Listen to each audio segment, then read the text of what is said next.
All right, it is February 11th, 2022. I am your host, Jeremy Powers, and this is episode 59 of the Zenspath 4-Button Podcast. Oh, it has been a week. Lots of stuff going on. But to talk about that, I have two lovely guests today.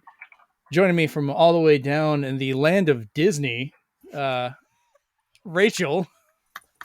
You're like the land of Universal, too. I'm sure Disney's going to buy them eventually. I thought that already happened. My bad. Oh, no, that was Fox. True. Absolute audacity. But no, we're using Zencastr. Oh, I'm sorry. That was a dad joke. That is such a dad joke. Good God. No. Oh my God. As a father, I appreciate that.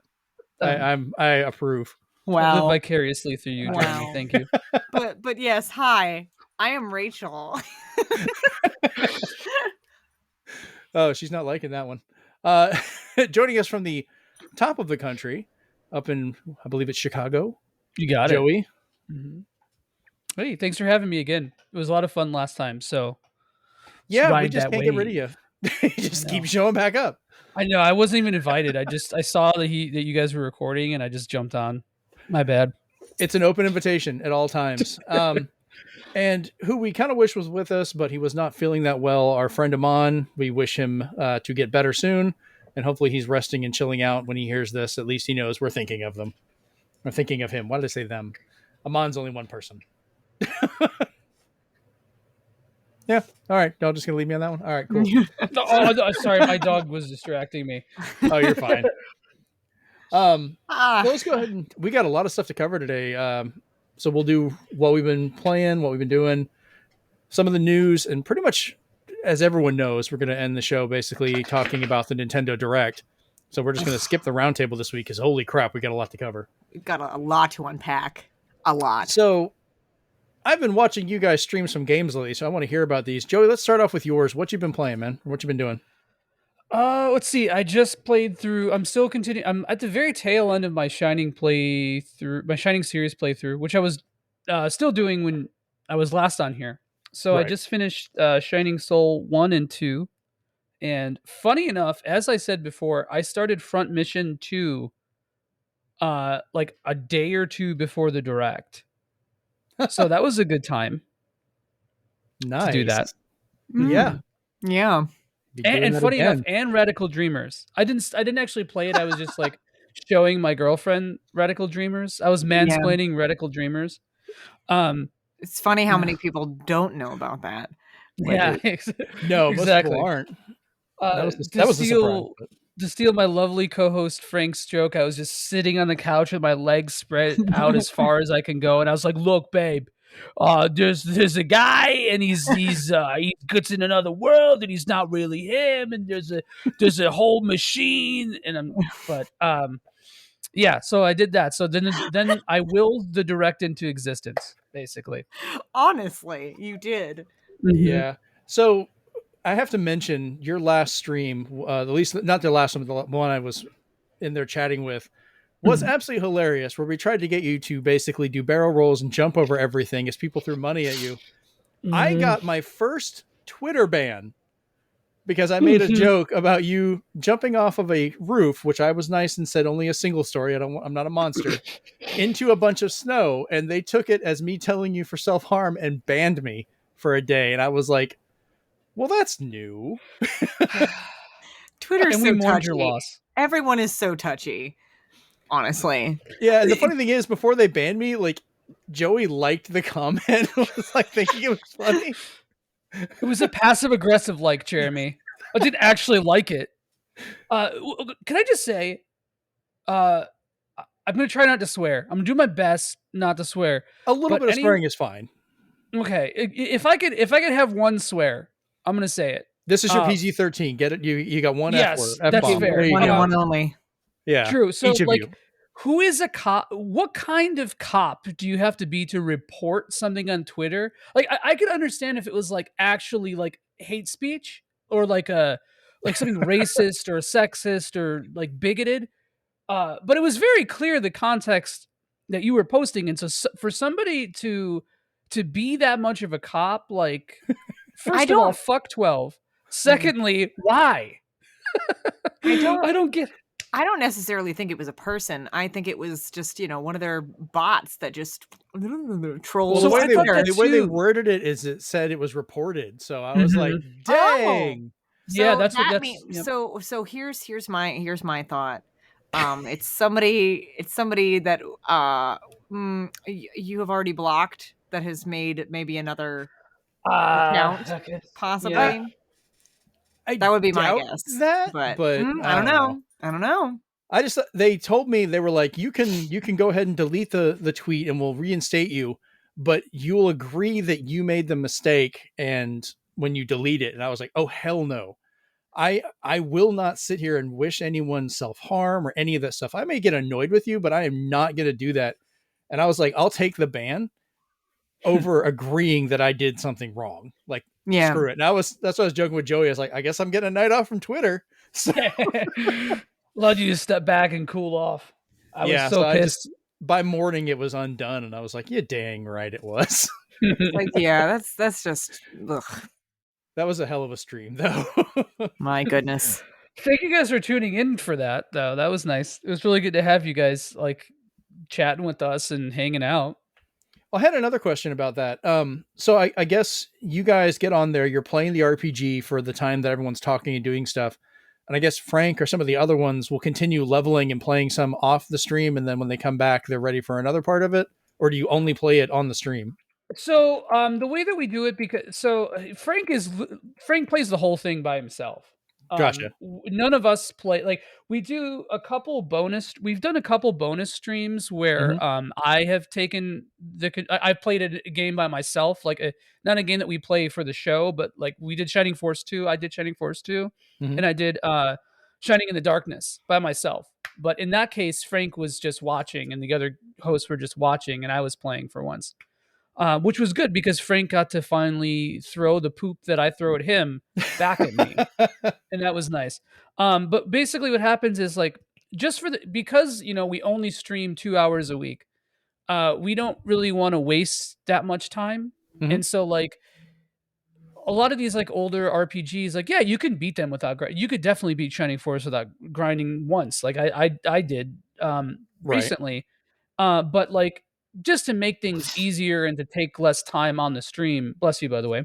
Uh, it just easier to grind a little bit off. And one of our sub Right. goals was to level a character who is like an investment character. So he has to grind anyway. So it was basically like people throwing money at us, so Frank has to put more time into something, which I'm all for making Frank walk down that gauntlet. I like the That's idea of that. I was just kind of wondering about that when I heard he was like, "Yeah, I'm going to grind this weekend," and I was like, "Oh, okay. I think I see what you guys are doing." Because I've mhm. only got to watch a couple of the streams, but they have. I have not laughed that hard or watched that much streaming in a while. It's been absolutely fantastic. You've got a really good audience of people working with you as well as watching. I even got a Twitter follow out of Thank it. you. That's So very sweet of you. That means a yes, lot. And and speaking that. of which, I was watching Rachel's stream earlier Mhm. today, and she was streaming a very cute little game called Crosscode, and that was a lot Yep. of fun too. It Yep. was So fun. It was a huge amount of fun. yeah, so that'll carry us over to that. So Rachel, if you want to go ahead and let us know what you've been playing. Yeah, so to kind of, jump off of that, I started playing Crosscode today on my stream on my Twitch. And I had been playing East Shade last week. But as beautiful as that game is, the animal people are a little creepy, even for me.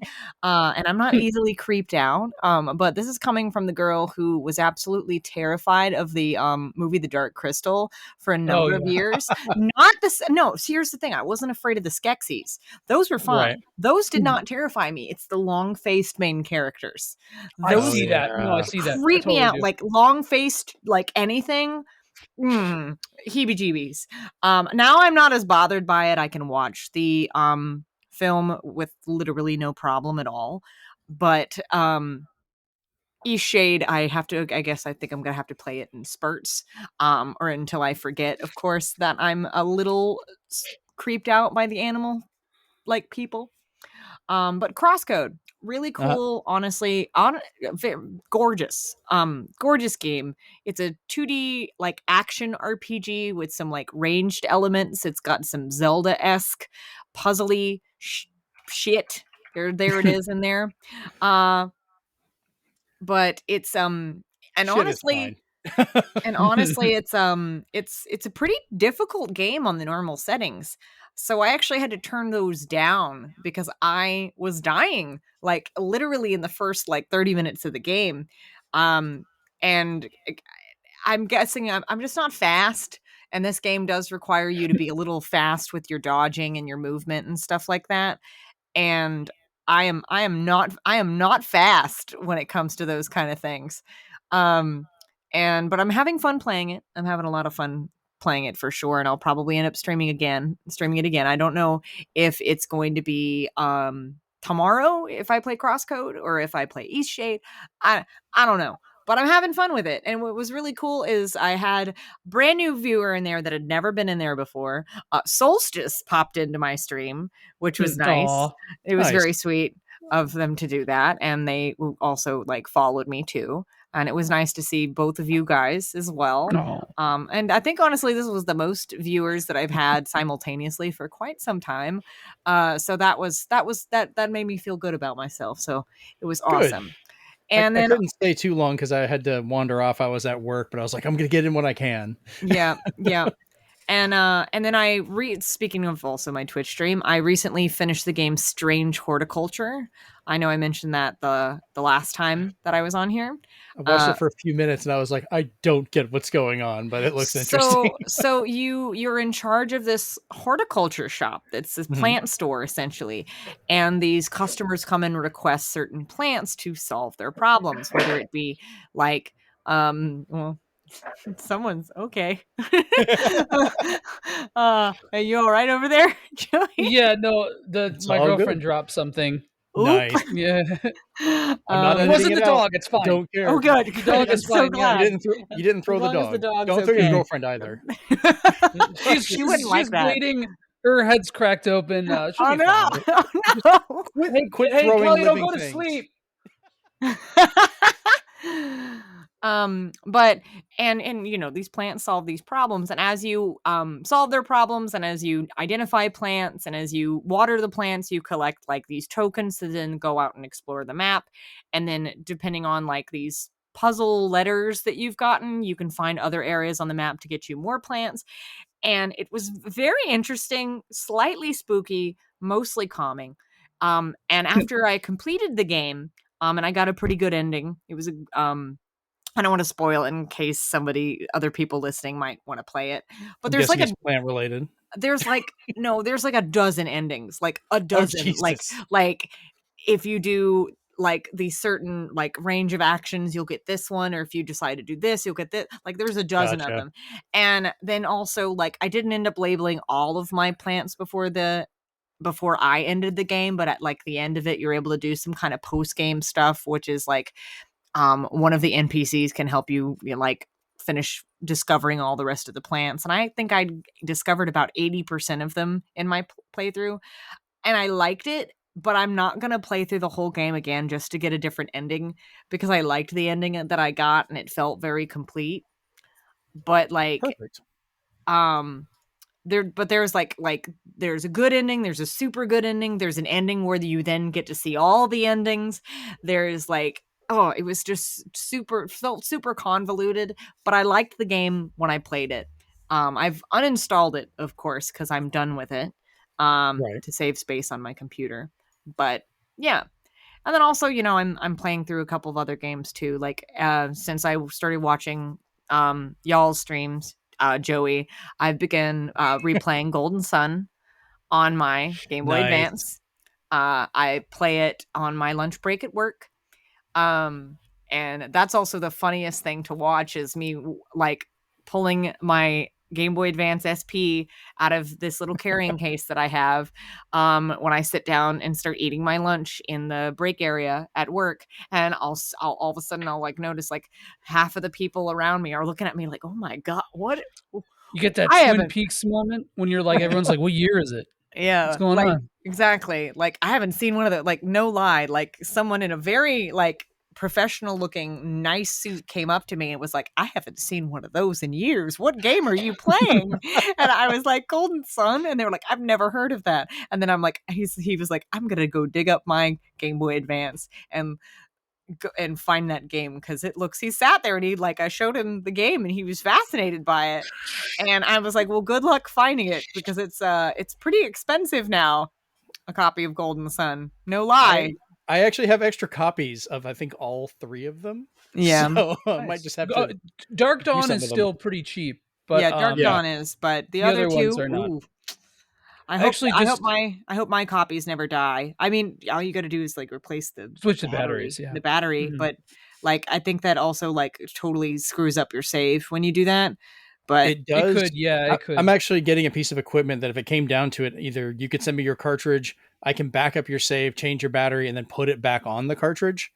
Or however you want to do that. But I can do that. That's so cool. That's so cool. Yeah. Thank you. I'm also, of course, playing Pokemon Legends. Arceus.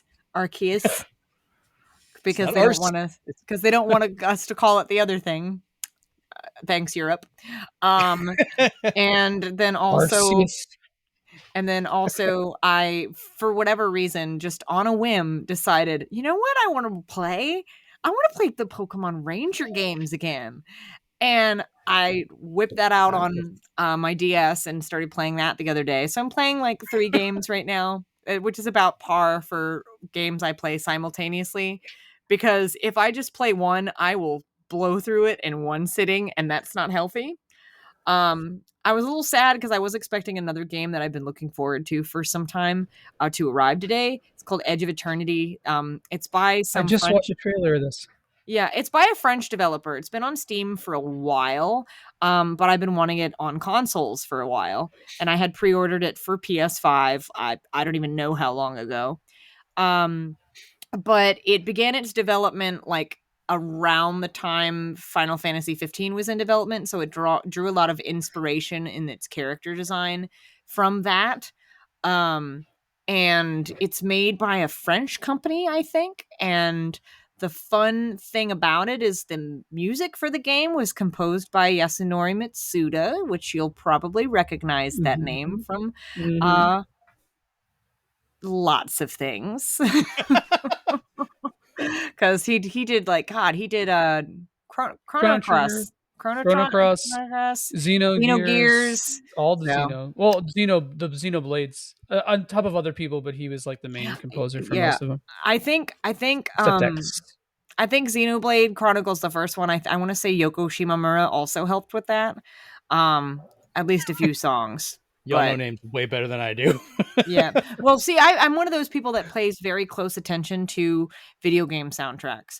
I pay close attention to movie soundtracks. I will be in a theater and I'll be watching the film, and if it has a shit soundtrack, the film is very poorly impacted. I listen to a lot of the music, but I have trouble remembering the names. The tunes and things will be connected with the memories of the movie or whatever I'm doing, but I always have trouble remembering the names behind it for stuff like that. It's just how my brain is. If you play 5 seconds of any song, if you play any RPG and you play 5 seconds of a song, I'll probably can tell you in those 5 seconds who the composer is. So I'm gonna randomly get a couple of songs next time you're on the show, and I'm gonna put them in here and just play them and have you live try and guess them. I kind of want to participate in this to see how much I know too. But I'm more of a film soundtrack person as opposed to I'll pick 15 songs. Okay. From different genres, different RPGs from different systems over the years. And we'll have you two battle each other. Whoever wins, I'll give a $20 gift card to the system of your choice.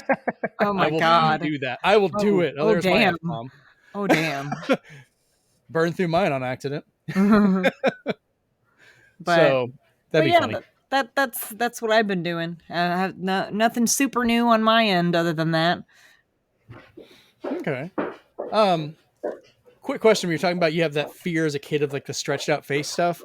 But I also know you're a huge fan of Beetlejuice, so I'm wondering, as you were a kid, what you felt whenever what was it? Oh, see, that The bit didn't when they bother me. stretched their face out and yeah, stuff and no, did that. see, I laughed so hard. Adam like pulling his face up and like popping his eyes and putting it onto his fingers. That didn't bother me. That did not bother me at all.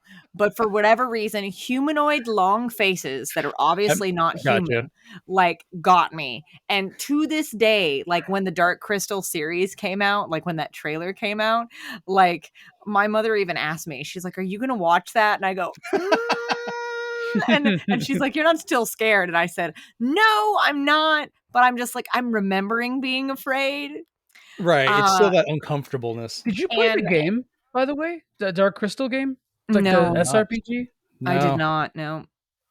It came out like a year, 2 years ago, something like that. And you know, I might be the reason why that Dark Crystal Netflix series is not getting another season because I didn't watch it. I could have been the catalyst. You're the only one. Yeah, you would do that to us. Yeah. I'm sorry, guys. It's my fault. All because I don't like long-faced children. So send all of your hate tweets to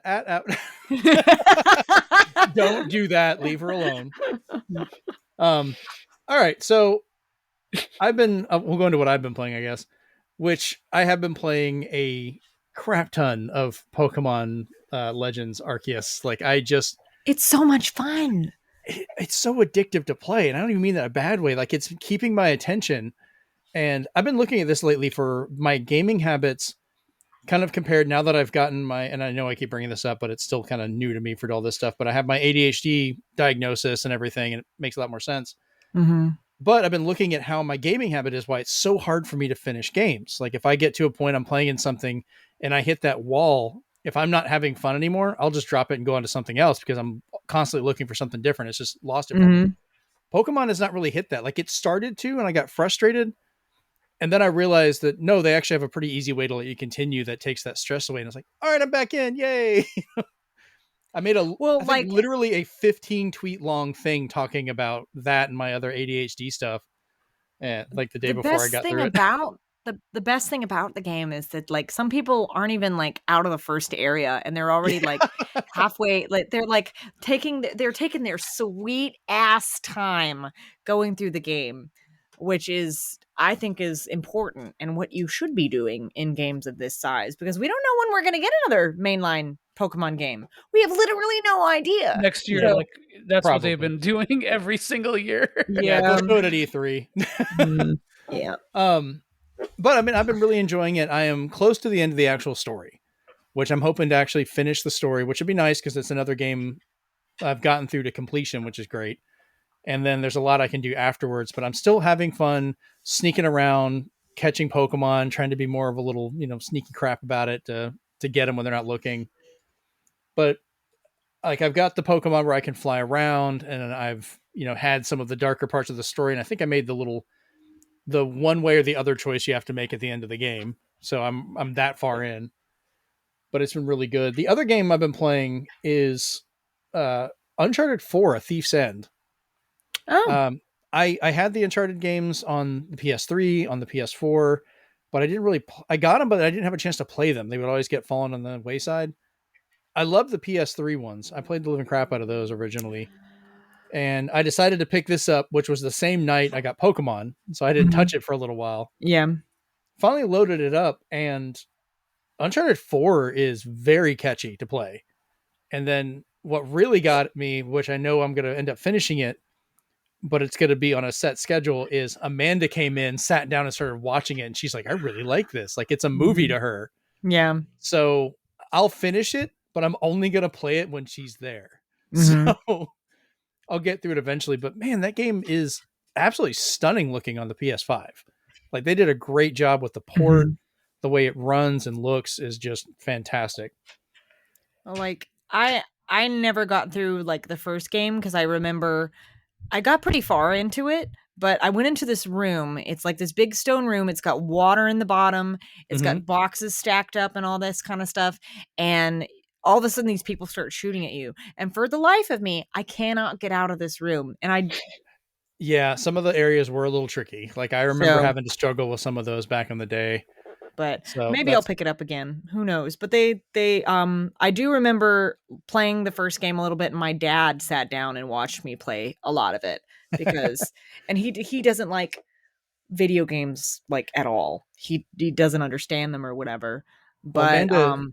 She took my gaming recliner. I have an Mhm. actual. It's like a gaming chair, but it's also a recliner. Mhm. Wraps herself up in a blanket, cranks up the AC, and we'll sit there. And she likes to point out shiny objects, like, "Hey, there's something over there. Go look at it," while I'm playing. So it's just kind of nice. It's something we can do together, and it just makes it just that much happier for me. Yeah, that's good. My mother should be coming down for a visit in the next couple weeks, and the first thing she told me when I had her on the phone the other day, when she said, "Hey, I'm coming down," and she goes, "I really want to play a Nancy Drew game with you, or Riven or something," because literally, I that's what the games I grew up playing are those kind of games, and my mom loved Myst and Riven, and so like, um, I'm looking forward to playing something with her again because I haven't played a game with my mom on a computer in like since I was like a child. So it's gonna be fun. It's gonna be fun. Nice. Um, I've been looking at getting back into streaming as well, which I know you guys have been Mhm. streaming and talking about that. And I'm gonna try this Sunday to stream over at twitch.tv/Zenspath, COM. Or just twitch.tv/Zenspath. That's what it was. But I have a game that I want to try. I picked it up a while back. Limited Run Games had released this on April Fool's Day. They only sold it for one day. I don't know if you guys ever heard of it. It's called Green Lava Studios Volume 1. These are actual games. I bought it just to see what would happen. It's 3 small RPGs based around mayonnaise.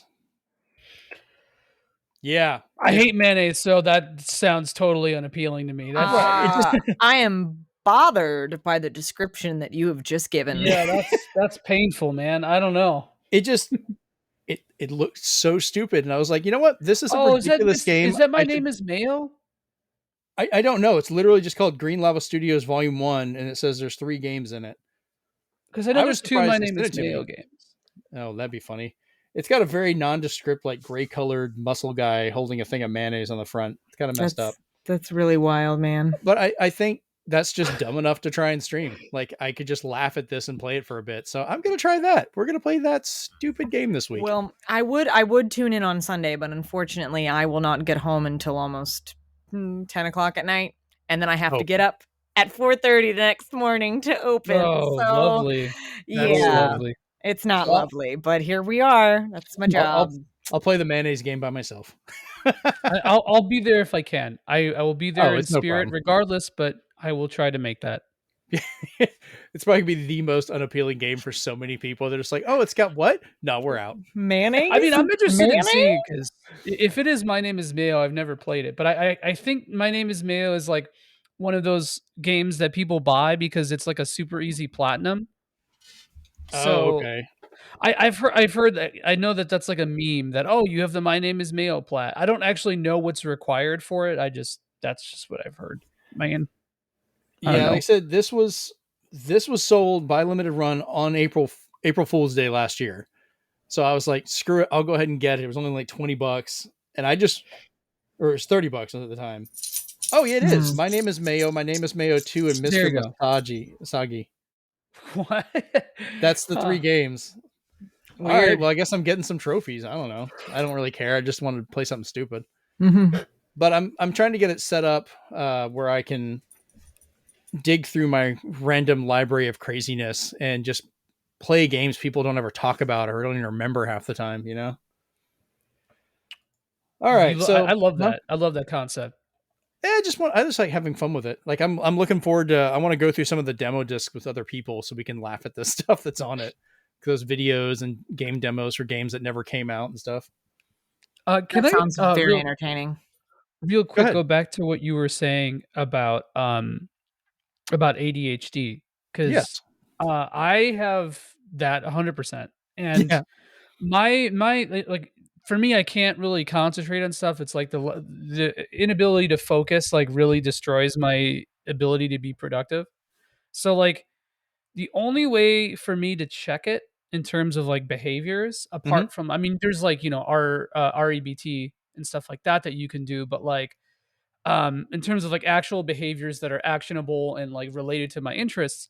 Mhm. That's why I get so invested in like playing through a game or playing a game for such long periods of time, because like if I step away from something from even like a day or two, it's just like I can't Gone. really go back. Like Yeah. it's really hard for me to, even if it's a game I absolutely love, like that's happened a couple times. And so like I have to force myself basically to play through a game. Like usually try to stick to one game at a time. And it, because if I mean, I can do like I'm playing one game and then a fighter on the side or something like that, or like I'm playing one game on a portable system and then one game on a whatever, Right. on a TV. But like, yeah, that man, that's like, those, it's funny how the ADHD brain like has different people have different ways to quell it, to go around its like tricky, annoying things that it does to you. So just Yeah. I thought it'd mean, be interesting to point that out. I don't know. I didn't get officially diagnosed until I was 41 years old. Oh So it's wow. something I've dealt with obviously my entire life, but it's just even with that, knowing it and kind of looking at how I do things and what goes on, it just kind of like, oh, okay, that explains why I do that and how I work Mhm. around it and what it does. And just recently, I've just been kind of looking into it based on my gaming habits because I've always wondered, like, why do I have trouble finishing games? Why do I, if something happens, I'll just stop playing it and I just move on to something else. Or heaven forbid, I have a literal library of games I'll walk through and go, oh, I forgot about that one. And I'll start playing it and just completely throw myself off. Yeah, no, I get that. I totally get that. I think one thing that helped ground me as a kid too is my, like, my family wasn't very, we didn't have very much money, and so like my dad definitely spent like an inordinate amount of money on games for me Hmm. growing up, but like it was sort of one of those things where it was like you can't really get a new one until you beat an old one, right? So Oh, that helped, yeah. I was that helped a only lot. allowed like 1 to 2 games a year. Oh wow. Yeah, So that's my parents never bought me any consoles except for the Game Boy Color and the Game Boy Advance, and the Game Boy Advance was bought for me by my grandmother. Oh, nice. yes, grandma. Every like and like so they'd occasionally buy me like a game every now and then, but I had to buy all of my consoles myself. And the only other exception was when I was in high school. The only thing I asked for Christmas one year was for a PS3. Because I wanted to play some RPGs that were coming out on it. And Christmas Day, I got it was, I think it was like it was a bundle. It came with the PlayStation like Move controllers, and it came with like Just Dance, Late. and like literally, yeah, it came with like a bunch of stuff. I don't even know where they found this bundle. Like I have literally no Sam's Club. I idea. don't know. Who knows? But Was there a turkey thrown in there? I honestly, there might have been. And then 2 days later, my basically my one of my oldest friends, who's like a brother to me, my buddy John, comes over because he just got Skyrim. And he was like, my mom told me that your parents got you a PS3. We're gonna play Skyrim. And this was like the day after his birthday. It's like right after Christmas because his is on the 28th. And like so like he came over like the 29th, and it was like, we're playing this, and I'm just sitting here like, what even is this game? I've never laughed so hard in my life because I did not understand what was going on, because it just seemed so weird to me. But that was the last game console that my parents bought for me. Uh, Other than, of course, what I already told you guys. But yeah. I talked my parents into a couple of them over the years, but I think it really hits home the most because like the only time they ever really bought a game for me without me saying anything is I Mhm. was staying in Virginia with my grandparents for the summer and they sent me Super Mario Brothers 3, which I got in the mail as my grandma was taking me to go run around and do different little tasks all day. And I'm like holding Mario 3 going, when do we go home? When do we go home? So But I had a The wizard Christmas. got everybody. It was the marketing ploy that you needed. Oh yeah. But I remember the Christmas that the only game I got, I'd waited all year for a new one, was Spy versus Spy. And I had For finished Game it the Boy same for or NES. NES. Oh, And I had okay, yeah, I finished remember it that the game. same day and I was like, oh God, what have I done? I think I remember one of the games my parents got me for Christmas one year was Epic Mickey for the Wii, and oh my god, I literally my dad got it for me. My mom had no idea. This was the one of the few times that my dad actually bought me something unprompted, no help from mom, nothing. Which is weird for dads. And so and maybe not you, but most dads. I was like, don't you generalize us. I buy crap all the time randomly. Listen, ADHD. listen, like all of Oppressed my friends, dads. all of my friends' dads do this. The mom will buy a bunch of Christmas presents and then she'll put on a few of them from dad. Literally, this is all of my friends' dads are guilty of this, and my dad especially. Not me. I am thoughtful. But not that he isn't thoughtful, but his thoughtfulness is he'll make our favorite meal for dinner that he cooks, because he's actually a pretty good cook. Somehow he magically just pulls stuff from the fridge, throws it in a pot, and it's delicious. Don't know. It's weird dad magic. But he bought Epic Mickey, and my mom was surprised. And she because she loves Disney, she was like, are you going to set up the Wii in the living room so we can watch you play it? So that's what I did. What we did on Christmas morning was I played Epic Nice. Mickey on my living room, sitting on the hard tile that had a Persian rug over top of it, and just played Epic Mickey the entire Lord. day. It was wild, and it was worth it. So That's great. yeah. All right. Well, I think we should go ahead and move on to the news. We've had ourselves a lovely little conversation. And if people listening haven't already figured out, this is going to be a longer episode than we're trying to get to. Just a little bit. We got a lot going on, but this is a lot of fun. So whatever. So starting us off real quick with a nice little bit of news. A man builds the entire Zelda 1 map out of 25,000 Legos. This man had a lot of time on his hands. Oh, but it looks so good. Have you watched the video for it? I posted on there because so he builds it. It's 30 inches tall by 85 inches wide. This is by Ian Roosman, as the man that made it. Took him 4 months to design it. I don't even know how long to build it. But he released a video that also doubles as a full walkthrough of the Zelda game. So it shows the map, and then it shows as he's going across the map and the exact order of when you to each dungeon. That's so cool. Each hidden place. I'm like, I sat there and watched an entire technical playthrough because I was so enthralled with how good it looked. Through Legos. That's through awesome. Legos.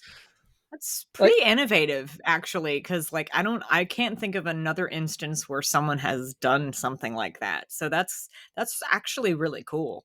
Yeah, and the cool thing is I would send this to some little kid who was, just now playing Zelda for the first time on the Switch or something. But here, watch this. You get to see a cool Legos, and it'll help guide you through how to get. It doesn't go into the dungeons, but it shows you where they are and how to go, so you don't get lost in the main world. Wow, he didn't even do the dungeons? What a lazy what a man. slacker. Jesus. Why did I even report this? It's seriously though, it's I love giant Lego sets like this. It's insane. I've got a painted Zelda poster that a guy did where it's the entire map of Zelda 1 and Zelda 2. But then it also has it looks like a globe around it, which has the map from Wind Waker on it, and then some other stuff. I'll send you a picture, but Amanda got it from me years ago. But this is technically way more impressive. All right, next little story, real quick. You guys ever watch Futurama? I used to watch it a lot. Used to watch it a lot. Not so much anymore. If it happens to be playing while I walk into a room, if I'm in a waiting room, or if I turn on the TV in a hotel I'm staying at and that's what's on, right, I will watch it, but I won't go out of my way to watch it. Futurama is one of my favorite shows, just period. It is a good show. Everything. But so Hulu has ordered a new 20 episode season, but there's a bad catch. Billy West, Katie Seagal, Tress MacNeille, Maurice LaMarche, Lauren Tom, Phil Lamar, and David Herman are signed to return.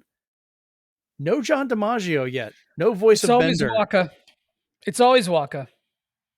Yeah, it's always Waka. It's always was it Jake? No. Yeah, no, Jake was the dog, right? Mm-hmm. Marcus Phoenix, now Bender. Mm-hmm. They're still trying to work out a deal because he's like, yeah, we're doing this. Like they even showed Bender as like, hey, we're back. Like that's their big thing.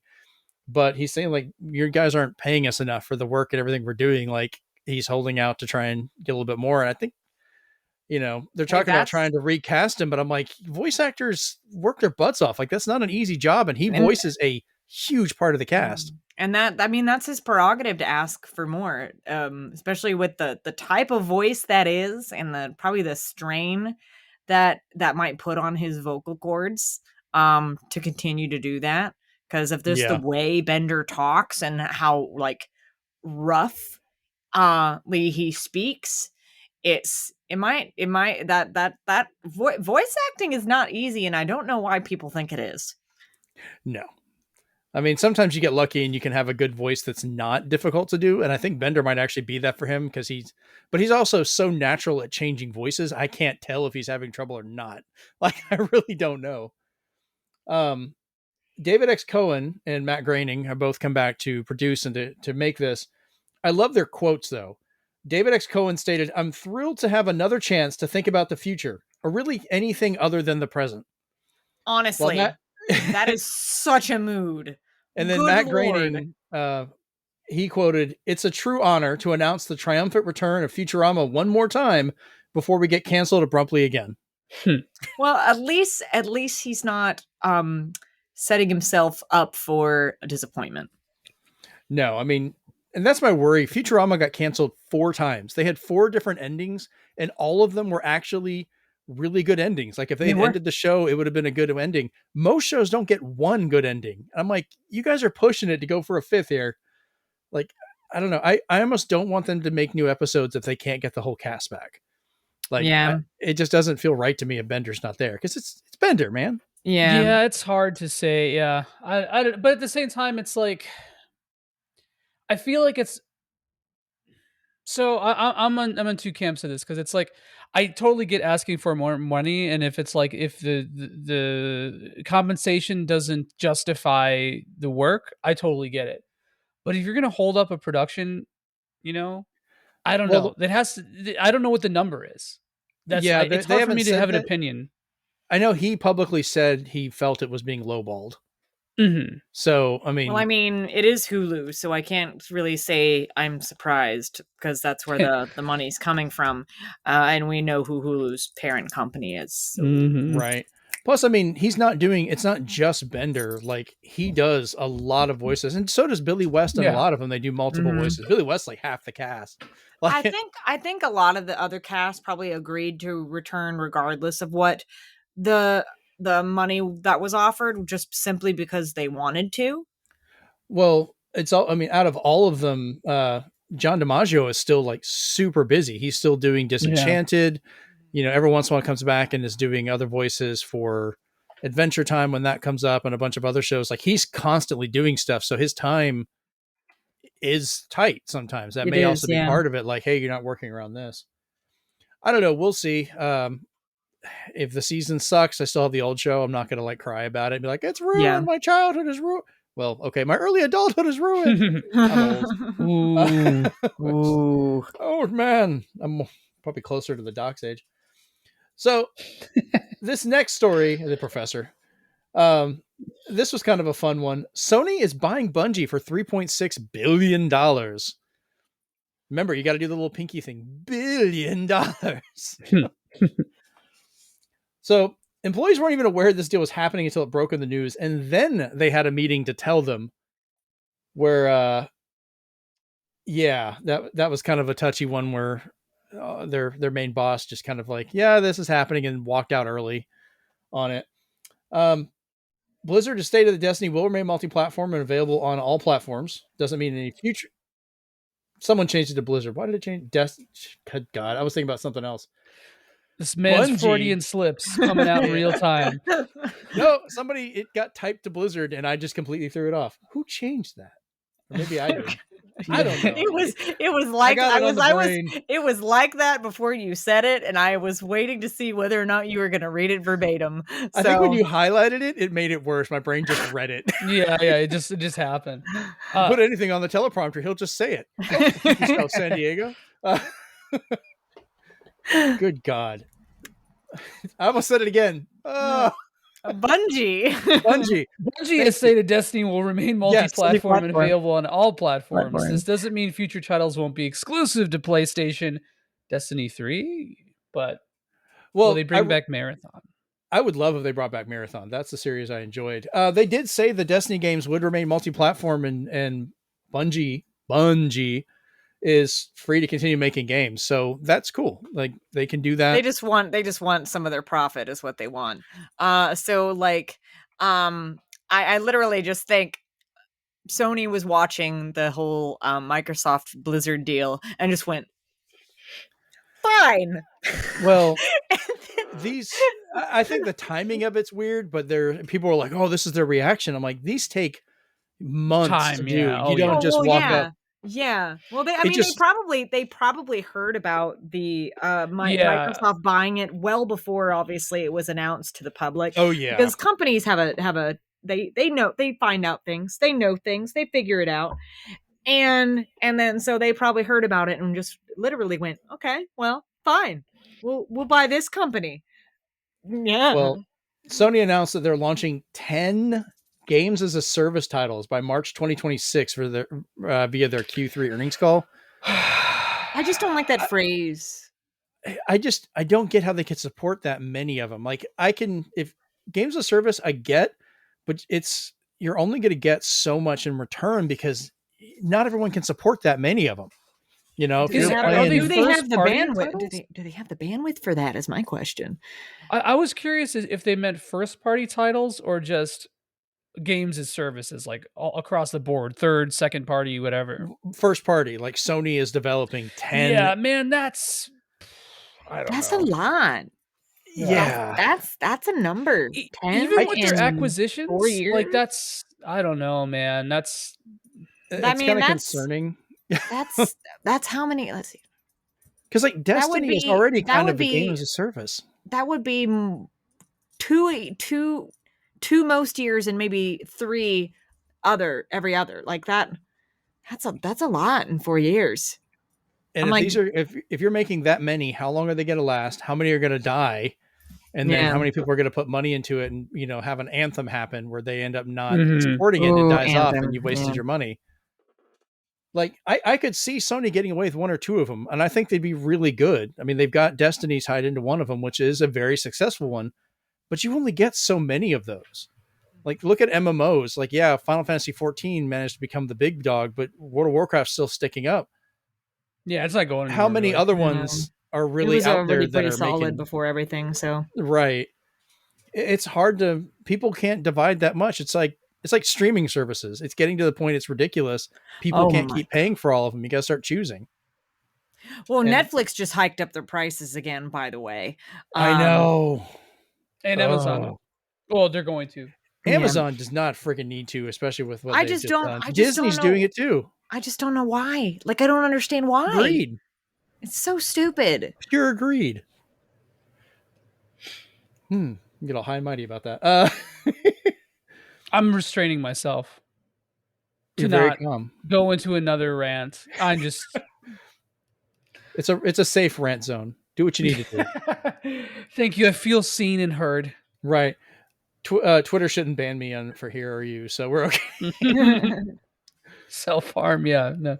Right. All right, so we'll jump on to the next one here. Wordle. I don't know if you guys have played that at all. I started it, and it's actually surprisingly addictive and fun to mess with every day. But it's been bought by the New York Times. Can I just say something about Wordle? I can't restrain it anymore. This has to come out. So Wordle.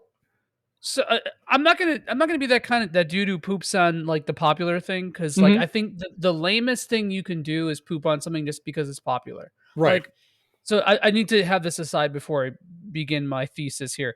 So like Fortnite, for example. Like, I don't like Fortnite, but I'm not going to waste time and energy being like, dude, Fortnite's stupid. It's just dumb, dude. It's like kids like stuff, like this generation like stuff. Like even people my age play it. Who cares? I play it on occasion. I have fun with it sometimes. I know it's not the best game ever, but it's entertaining with friends. but whatever. Right. And it's like that's cool. That's great. Like I'm Right. not gonna like just poop on it just because that's like the capital G gamer thing to do is that kind of stuff. Like Right. so I'm not pooping on Wordle just because it's popular, but I have never seen a more insidious app in my life because that is designed to make you post your stuff. It's like infectious. It's like Bonsai Buddy. You download it and then you use it because it's cute and fun, and then you realize that it's spreading viruses everywhere. Except replace viruses with data and like just intrusive stuff. So You the know, it's weird, not an app, though, it's right? not even an app. Yeah, the It's weirdest not thing an, oh about, yeah, I know that, but like, but I'm it's surprised it's not. And there is a bunch of like copycat Wordle apps on the App Store right. that are constantly being taken down. So like, Mhm. but that's the most sketchy thing about it for me is that it's an app, it's a browser app. So you can put a shortcut to it on your phone and literally it looks like an app. The shortcut looks like an app. You click it, it takes you right to the web page. Well, Whatever. do you know the history about how it was made and what the guy did? It was actually No. made in regards to COVID. He was a programmer. His fiance, I believe, I think his wife now, um, he was trying to make a little game for her to mess around with to have some fun. So he designed that whole little page to go from there. And she really liked it. She had some of her friends play it and it kind of spread from there. It was actually just made because a guy was trying to keep his girlfriend happy and That's had cool. designed this little game. Isn't that And how most things are made though? Yeah. The that's, biggest technological advancements are to keep yeah. your partners happy. But the Yeah. guy, the New York Times bought it out for in a sum of low seven figures. So you can imagine just like, hey, I did something good to make my fiance happy. We have over $1 million now. Like, Yeah, I what the- mean, we're yeah, that is awesome. Like in that context, but like at the same time, like the way that it's designed is definitely to be like infectious, and it's designed to see it everywhere. And it was a really well marketed thing, right? It came out of nowhere for me. Mhm. Like all of a yeah, sudden I was in I'm in a like a Discord for the other podcasts that I'm involved with. And literally all of a sudden in our little games chat was like, we're going to start a Wordle thread. And I was just like, what the hell is Wordle? I have literally no idea what this is. What right. is going on? And they're like, have you been under a rock? And I said, I've been working nonstop. What do you want me to do? So Yeah, I mean, it's one of those things like it started off small and just kind of became infectious. Like, hey, I played this and word of mouth spreading it around, which is nice. It's not like some big giant marketing arm. It literally was, hey, this is great. Give it a shot. And it was Right. easy for people to play. And it was very smart on his part to put where you could, post and just the way it's like it doesn't spoil the puzzle, but it shows like how you thought it out. How fast did you figure out the word? And once I figured that out, I was like, oh, okay, that's kind of ingenious. Like, damn. And it's been fun. But now that the New York Times has it, they have stated the game will quote will initially remain free to new and existing players. So I'm kind of worried they're going to throw it behind a paywall. they probably are. But the Well, trick's on them. You can save the page and the whole database is on it and play it without having to even worry about it. You can be offline and never have to pay for it. I'm like, whatever. The Well, guy got they paid. pretty much only did it so that it stops other people from like making revenue, right? Like Yeah. it's less like a way to generate revenue for themselves and more of a way to like Prevent others from generating. Yeah. yeah, like Right. stifle the competition basically. And And like and if someone's going to buy it, it kind of makes sense tying with the New York Times because like they have their crosswords. They have a lot of word-based puzzles. That's kind of the market that they're in for that. And it is a good one, just even sticking to 5-letter words. It's kind of cool. And people have made all kinds of variants on it, but it's nice seeing a developer actually get paid for their work and profit off it instead of it being stolen and someone running off with it. So yeah. true. It could be worse, but it's still I don't trust it. So you must Remember love when whenever Words I with post Friends mine was on super occasion. popular? I do. Yeah. I Oh remember yeah, Words I with remember Friends. All right. Next up, Nintendo did a release their recent sales numbers. I'm just going to go through some of these really quick, but the Switch has sold over 103.54 It's wild. million units. It's now surpassed the Wii, which is crazy. So that's their previous highest home console, which is at 101.63.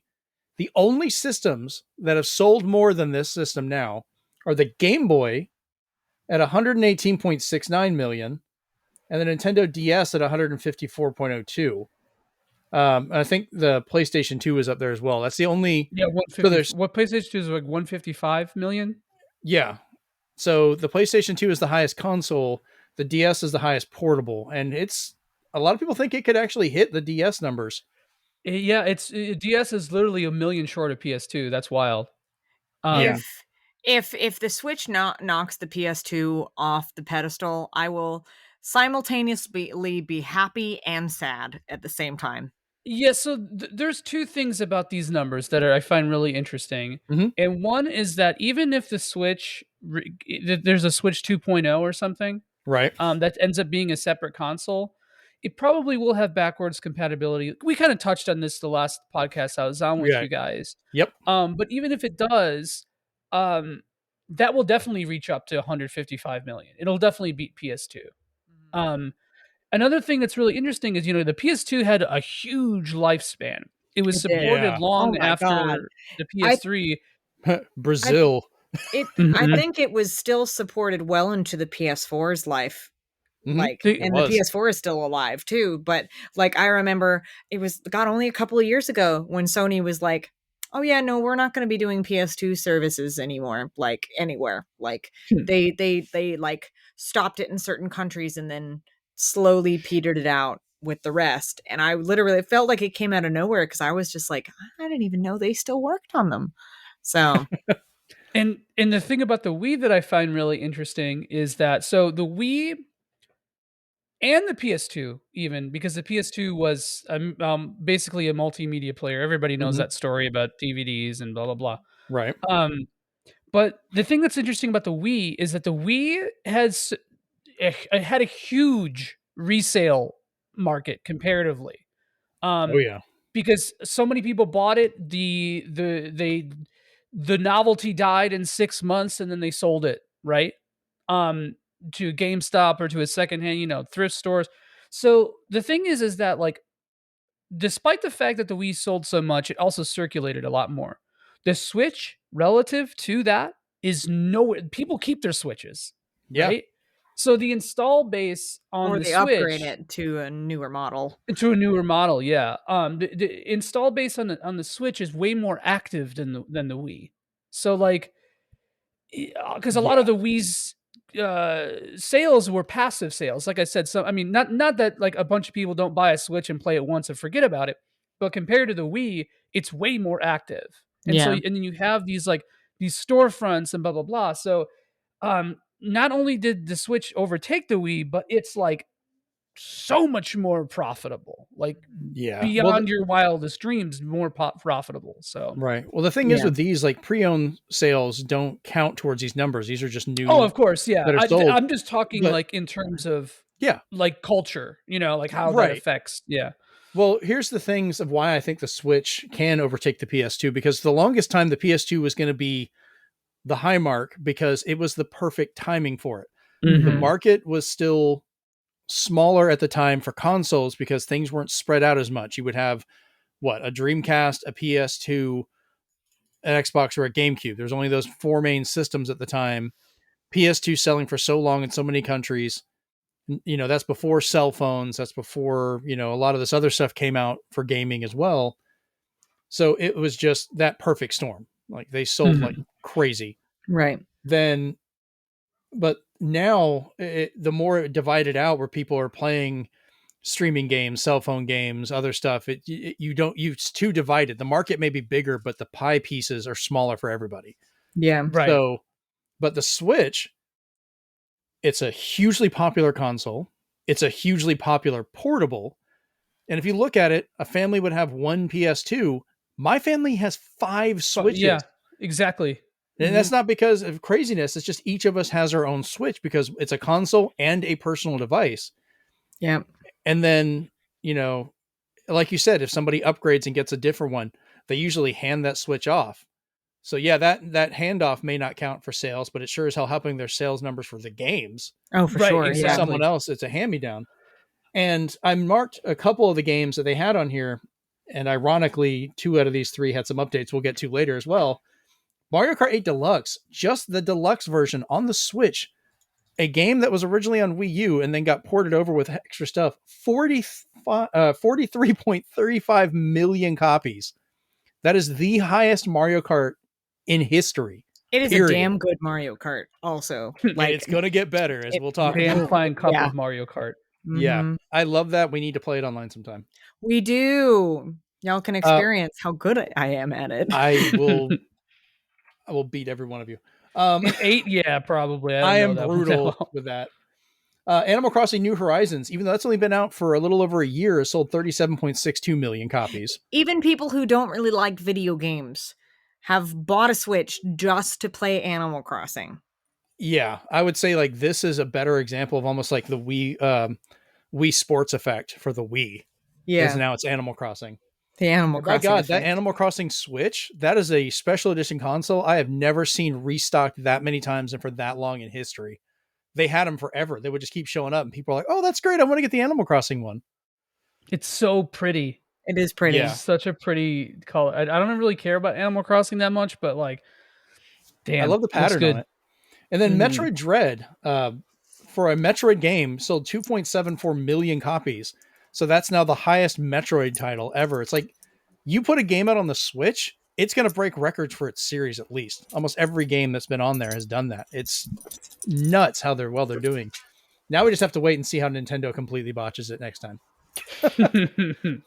So this next story is kind of great. Sega, I think, may have been involved in this as a way to try and like, hey, we want to stop anyone from buying us out. You're like, all these companies are getting bought out. We need more money. So a man in Florida tried to rob a bank in a Sonic the Hedgehog mask with a hammer. So he was doing Sonic Wow. and Amy at the same time. He was doing two Right. things. He was Okay. running the scope of Sonic. Basically, It's my OC. Don't steal. That is Yeah. that area is kind of closer to my neck of the woods. Where's it at? There. It's in DeLand, so it's near down towards Daytona. So it's not super far from me. Well, the identity of the guy is unknown. He's Florida man, you know. But of course, people believed that it was man based on the voice, and he escaped. Right. That's the weird thing. He escaped, and thankfully, no one was hurt, and no money was taken. My question is did the Sonic mask make him go faster to be able to escape? That's my question. Also, Yeah. I'm glad nobody is hurt, but I don't really care about the money because that's Neither the do money I. of the banks. Yeah, Right. that It's doesn't- insured for a reason. Yeah. But that's the biggest question is, was he able to escape simply because he was in a Sonic mask? I think and it was. he, I think that's. and he went fast. Could they have better protected it by just putting the bank underwater? Better Oh, chance yeah. of Sonic Possibly. dying. Oh yeah, very much so. Yeah. Customers in line with the little bubbles on occasion just so they don't die. Yeah. I mean, like you said, I'm glad nobody got hurt, but you're just like, you see this and you're just like, why? Like, what the hell? In times of extreme stress, I think I hear the water countdown music or like the drowning countdown music. Understandable. Like when we were doing the reaction streams and I was trying to set up the layout, I was like pressed for time and I'm slow at it, and I just heard that music kicking in, which feeds anxiety. Of course. So that's yeah. nice. You did a good job on that, by the way. I was yeah, gonna that bring was back awesome. up. We got one Thanks, more I story tried. before the direct, but I had a lot of fun along with Rachel and Kelly doing the stream on there with you for the reaction. It's actually the first time I've ever done a live reaction like that. So It was fun. I love You guys that. got I've been to hear wanting- me yell. I've been wanting to do Oh, we that did. kind of like reaction stream to that kind of stuff for like ages. So it was good to finally be able to do that for sure. You got me to convince my boss to let me off early to do it. So that was great. That's why I did it. Yeah. Like All right. Wordle, I'm insidious. There you go. So thankfully, while nobody was hurt, we do have a death to report though. Google is finally letting Stadia die. Oh, thank God. Pull Pull that plug.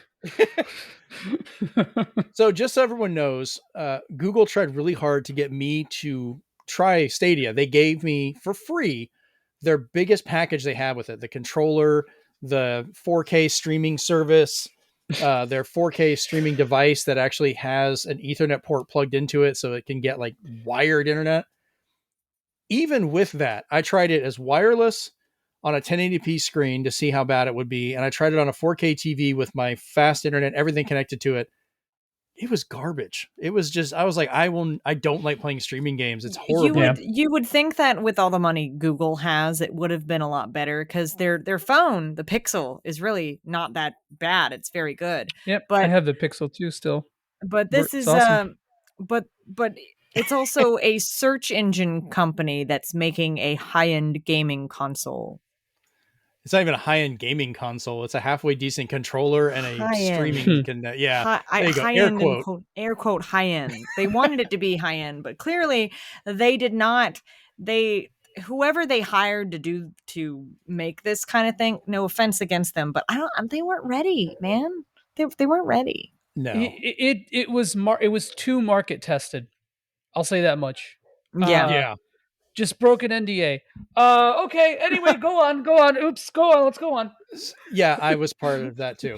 No. I mean, it's dead. So, do you think if they had made it a somewhat reasonable monthly fee that you could play any of the games they had, it might have actually had a better audience? Because what killed me was like, you can do this. You're going to pay us to be able to stream at this level, and you have to pay full price for these games. And I was like, oh, you can go screw off with that.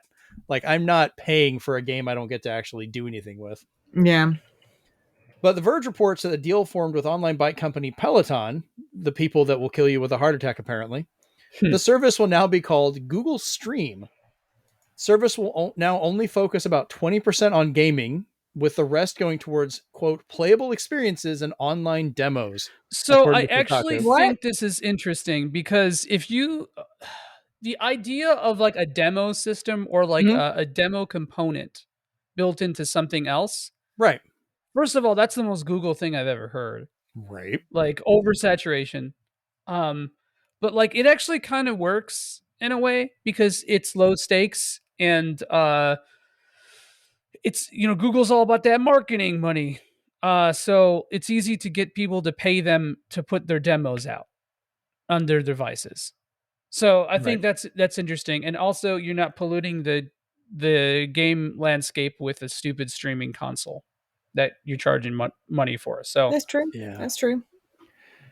That whole thing, like I gave it every chance I had. They were still sending me messages for a while. Hey, there's new games out. And I'm like, I don't care. I'm gonna play them somewhere else. Oh, what a nightmare! Oh boy. Yeah, it sucked. All right. Let's get to the news of the week, the big one, the one we all screamed about on a lovely stream over with Joey. The Nintendo Direct finally happened. First one of 2022, back on February 9th, hosted by Shinya Takahashi. I really hope I said that correctly. It's close enough. Yeah, close enough. Yeah. So, as I said before, shout out to Super RPG Friends that had Rachel and I on as guests for our live stream reactions. Appreciate that. Also a shout out to Kelly at Cone_dog, DAWG. It was nice talking with her. It was fun. I like Kelly. She's fun. Kelly is great. Yeah, she was pretty funny about that. So some of the stuff we'll stop and talk about. Some of the stuff I'll fall asleep while Joey and Rachel just panic and freak out. And then they'll walk off while I get excited by what they don't care about. It's good. It ebbs and flows. Right. This was actually, I think, in general, a really good direct. Like, it was some incredibly shocking surprises and stuff there that I just didn't see coming.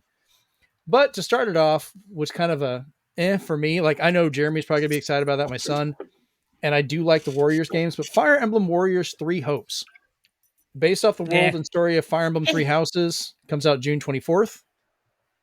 I might get it because I like a Warriors game. Right. I said it. Hey, that's I work think for Gundam and Zelda. I think there's potential for that. I think there's potential for a Fire Emblem. So Fire Emblem Warriors, the little of it that I played, it was actually, I think it's cool to bring the weapon triangle stuff into Musou. Yeah, that worked out really well. But at the same time, you're also just making spamming A complicated, and that's all that. Honestly, let's be realistic. Yeah, it's just different variations of spamming A. but it could be really cool. My biggest problem with the Fire Emblem Warriors games, and this looks like it's going to extend to this one as well, Mm-hmm. is that it's not like a fan service like fun crossover thing. It's like trying to tell like a serious story, and it doesn't really work. And so like if Fire Emblem Warriors one or this one had a better cast, like a better representation of the series, I would be way more stoked about it. Yeah. Um, but it's not. It's just Three Houses again, which I love. Three Houses. I think it was really good, but I don't want to revisit it in Muso. Like I don't like it that much. Yeah. You know, like So for me, like Warriors games, as much as I do like the Zelda ones, like I have really enjoyed them so far, even though they're Yeah. in no way canon. But they're kind of like placeholder games. Like they're like a way to spend time and to hold people over until the next title comes out. That's what they kind of feel like to me, which is, if that's their purpose, then they've definitely achieved it. But like they're not bad games, they're just not, what's the point of them, I've always thought the Muso or Warriors games, what I've liked about them, especially for the Zelda ones, is when they treat them like a little celebration of a particular IP. Like when you play Yeah. the Zelda one, yeah, the gameplay is not the most complicated, but you're celebrating and going through and finding stuff from every one of the Zeldas they have in there. Like I love being able to go through the maps based on the different games with those characters and finding specific weapons and so forth. Just like I really enjoyed the Gundam ones because of like, oh, I got the Wing Gundam or I got, these different suits that I remember. You kind of become more involved with it. So hopefully there's people out there that are big into Fire Emblem and this will be that for them, but it didn't really light a fire for me, I guess. But what did, holy crap, I was so happy to see it again. Advance Wars 1+2 Reboot Camp. I was so happy. I'm really stoked for this.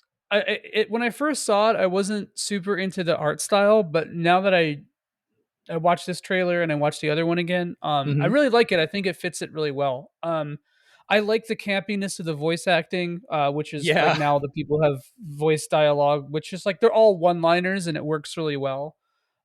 There's speed up options. Boy, howdy, do you love to see it. That's so great. And if you make a bad call, you can actually take turns back, so it's not so grueling and restrictive on your time. So that like I that's fine if it's like if there's like a casual mode. I think that's cool. I like the fact you don't have to use it, but it's fun to have it there. Like, yeah. Well, my thing with stuff like that is that like if it's integrated well into the game, like if the game puts things in there that are like hard trial and error stuff, right? Like 7 reinforcements are going to come from this very specific tile that you had no idea was going to spawn there. Then I feel like you can put stuff like a rewind feature.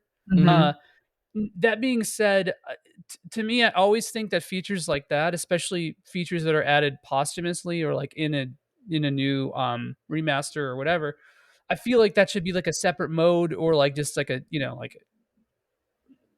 like a story mode or something, because I feel like it kind of throws off the whole balance of the game. I've kind of been looking at it like we were talking about earlier with the ADHD stuff, where if that happens, I'm playing through it, I'm grinding through this mission, it goes wrong at this part, instead of having to start all the way over, which can get frustrating if I have to keep repeating it, I can just back it up some and try and, I would have done the same thing going forward to that point. Maybe I'd change it to this.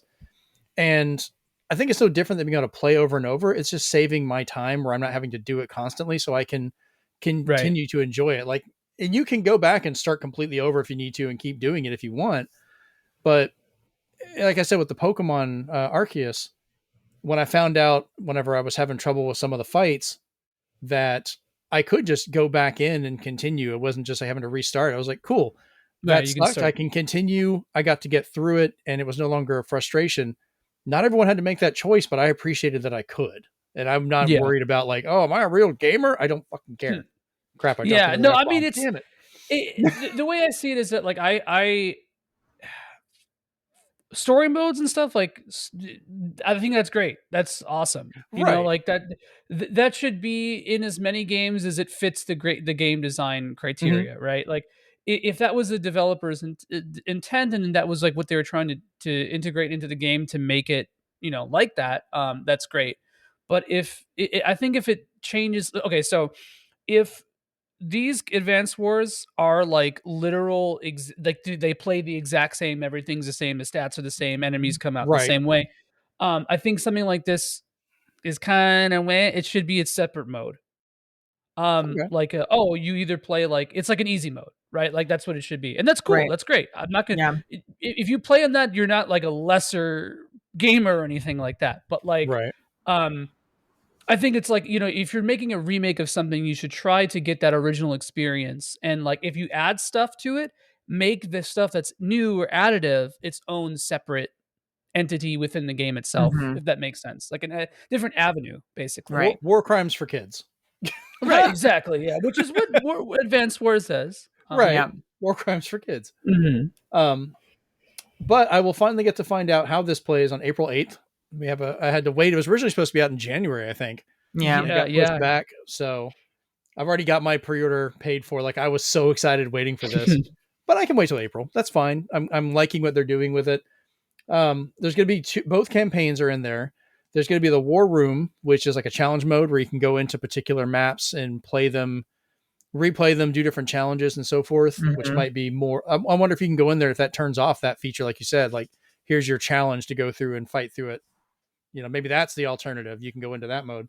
Design Room, which I'm glad they made in there, so now you can make your own maps and share them with people online. But it will feature online and local multiplayer. So yes. So next up, this was, I think, was one of the bigger surprises for me for the entire show. Me too, honestly. All of us were surprised.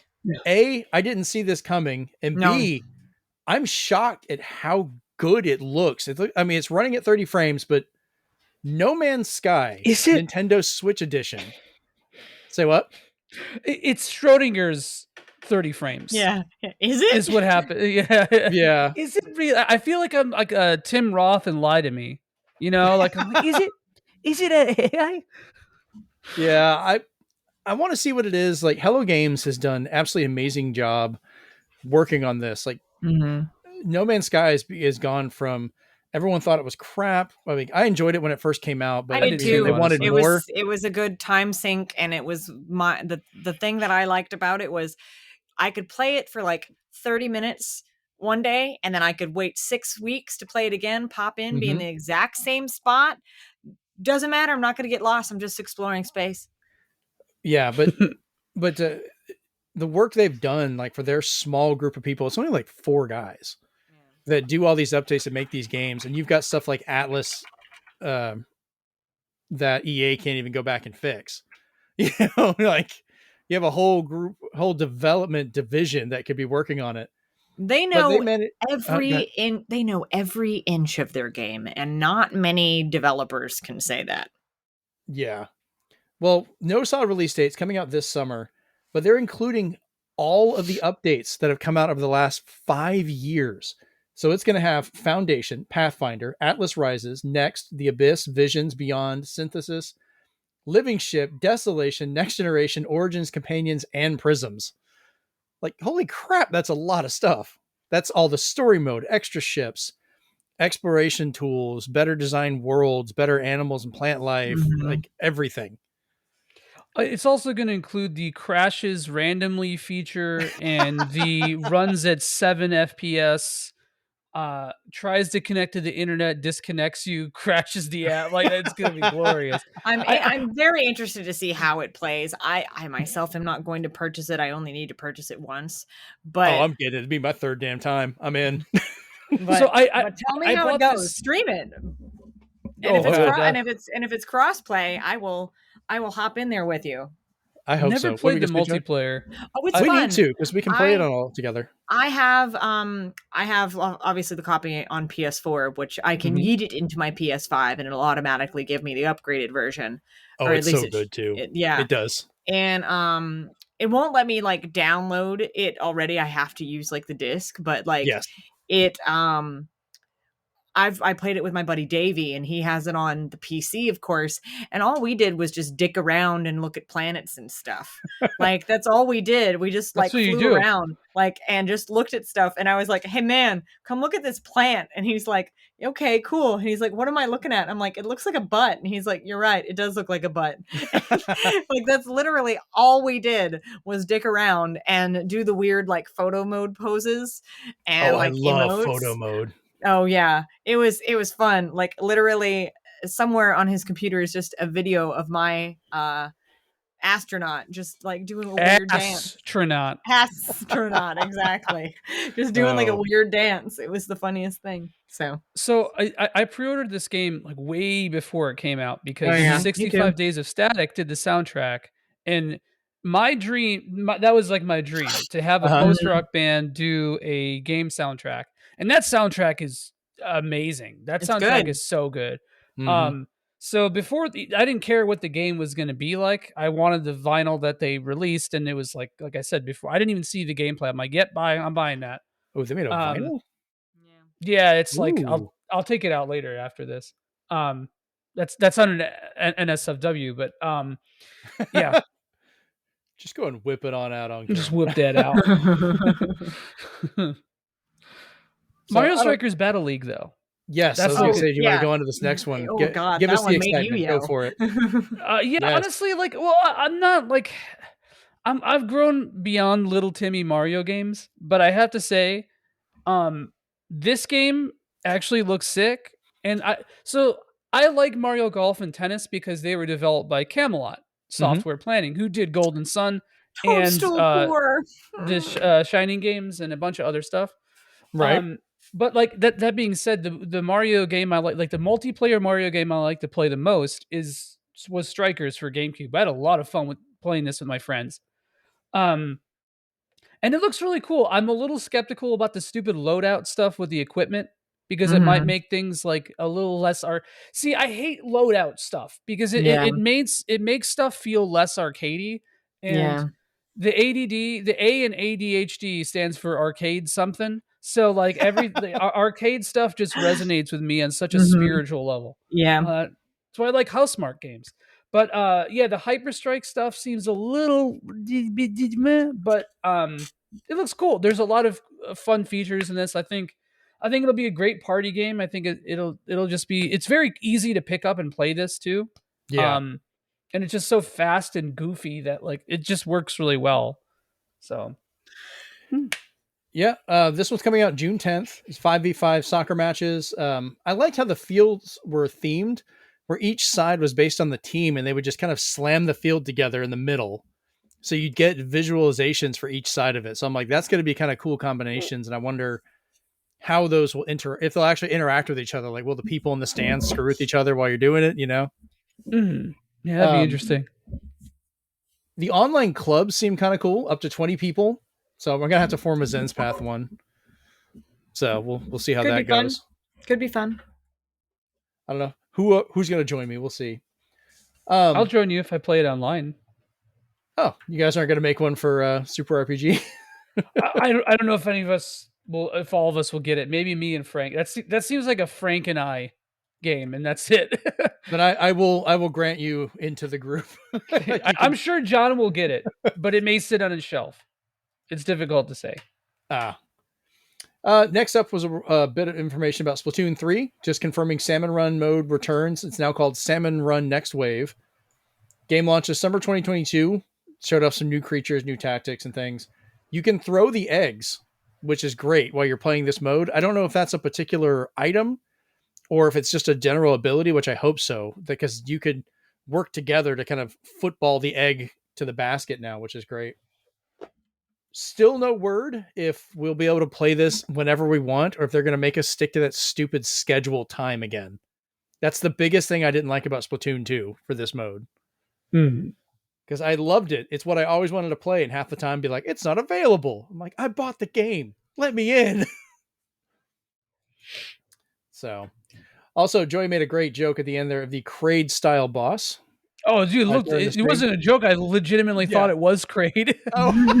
I was like, is that? I thought it was like a crossover thing. That would have been funny. Great. You have like a Metroid mode where you have to like shoot the Metroids down before they get to you. Give me it. Oh, that'd be I'll great. play Splatoon. So this next one also kind of caught me by surprise. Front Mission First Remake.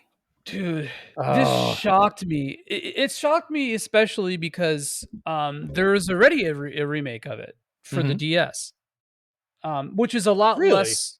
Yeah. It's called Front Mission First, and it's almost the same thing. It doesn't. It smooths out a lot of graphics. It changes some assets. It Right. adds a couple things. Uh, but yeah, this like really took me by surprise for two reasons. One, because it's like kind of like I figured Square has been going through their old franchises and trying to see what sells and what needs to be remastered and so on and so forth.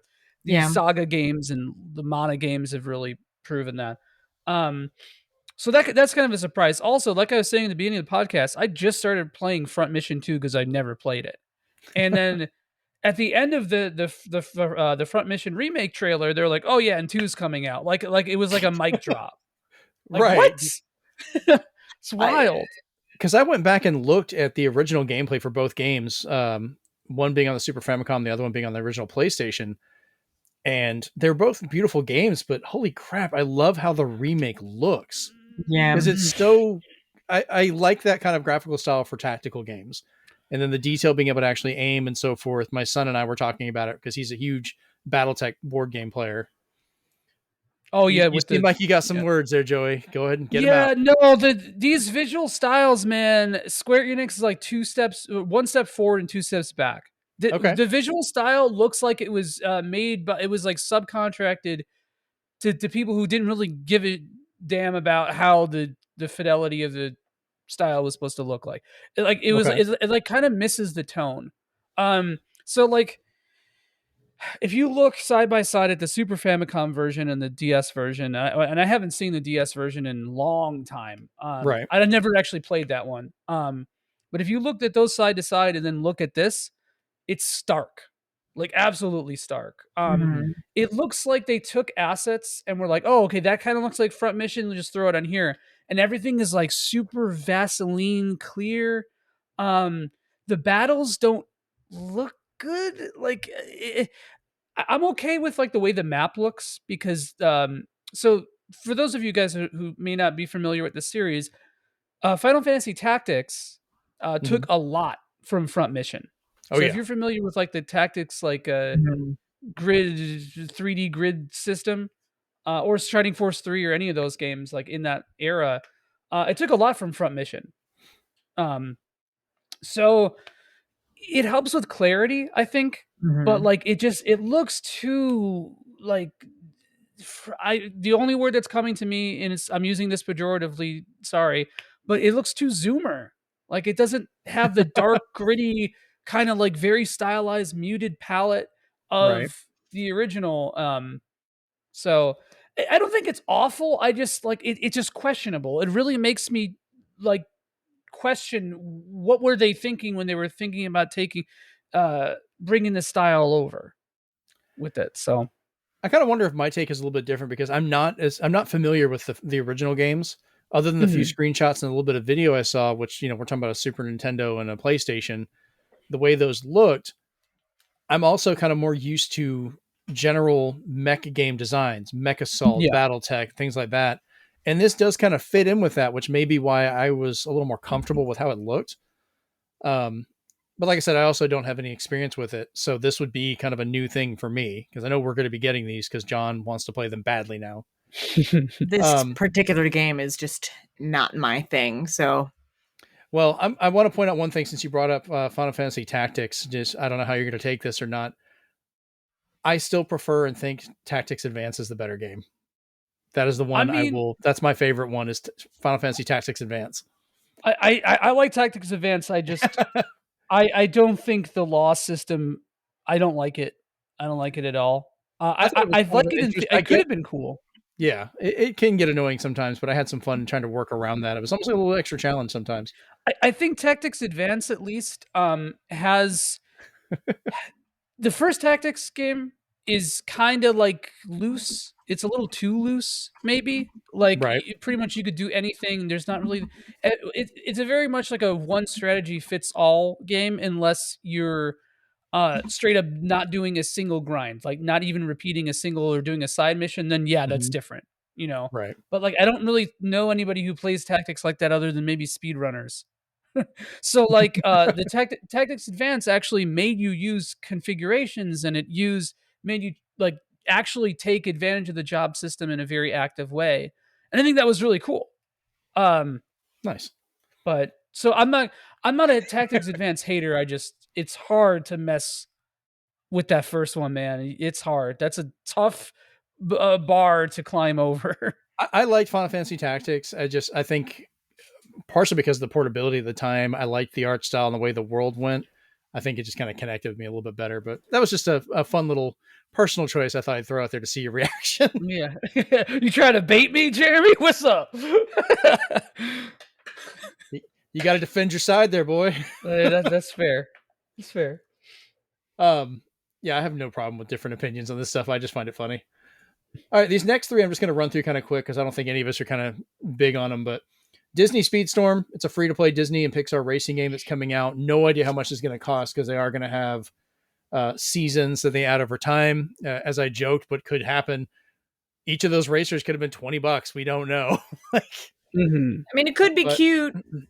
it could be split screen online. It will be cross-play multiplayer. So I'm sure kids are going to have fun with it, and we'll see how much Disney pulls out of their parents' wallets. Star Wars: The Force Unleashed, coming out April 20th. I'm looking forward to this one. Motion options are brought from the Wii, which I think was a lot of fun, which also includes the multiplayer lightsaber duels that were only on the Wii, which I had fun. It was just a fun little goof off. Yeah, that I game could was see cool. this. Yeah, I could see this as just a fun return to play around with it. So yeah, it's a port of the Wii version, which is okay. And then Assassin's Creed, the Ezio collection, because no one's played Assassin's Creed. Never. That's February 17th. This is the only thing I'm aware of that leaked before the direct. I knew about it well before, so I don't even know if that was a leak. They may have just announced it and then repeated it. 3 games, 2 bonus short films, and the bonus DLC. So it's Assassin's Creed 2, Brotherhood, and Revelations, and then the short films are Lineage and Embers. There's some Switch specific optimizations for portable, including touch controls, which, hey, if this is your first time playing it, great. I'm probably going to skip it. I've got these games and other stuff. I'm not triple dipping it again. I have Black Flag on the Switch, and as good as it is on the Switch, it's weird playing it on the Switch, and I kind of wish that I had gotten it on like a different console instead. I played Assassin's Creed 3 and Black Flag on the Wii U. And they actually had some fun gamepad uses, like with the maps and stuff. It was kind of cool what you could do. There's some kind of weird disconnect between the controls I learned on the PS4 and the controls that I just can't get as well on the Switch. Like I'm trying to get to a certain like menu to equip stuff, and it's just not equipping stuff the way that it should. Did you try buying one of the Ubisoft NFTs? Maybe that'll help. Jesus. You need that hexagon profile picture on your Switch too. Right. On your Switch, me. Yeah, that's what you need. That unlocks your option to change your controls. And then you can resell it later. You're part of the blockchain. Yeah. Right. Oh. This next game, this looks like it's going to be just kind of a button masher for me, but I want to play it because I love Gundam and it looks adorable. SD Gundam Battle Alliance launches sometime this year. It will have online co-op multiplayer, so I'll be playing with a few of my friends that I know also like Gundam. Every time I see about a Gundam game, I just keep thinking of that damn Gundam game that we sold at the store, and it was never in stock. Like people would call about it, and they go, "Do you have Gundam?" And I go, "No." Did you call yesterday? And they go, "Yes." And I'm like, "Why do you think we'd have it today?"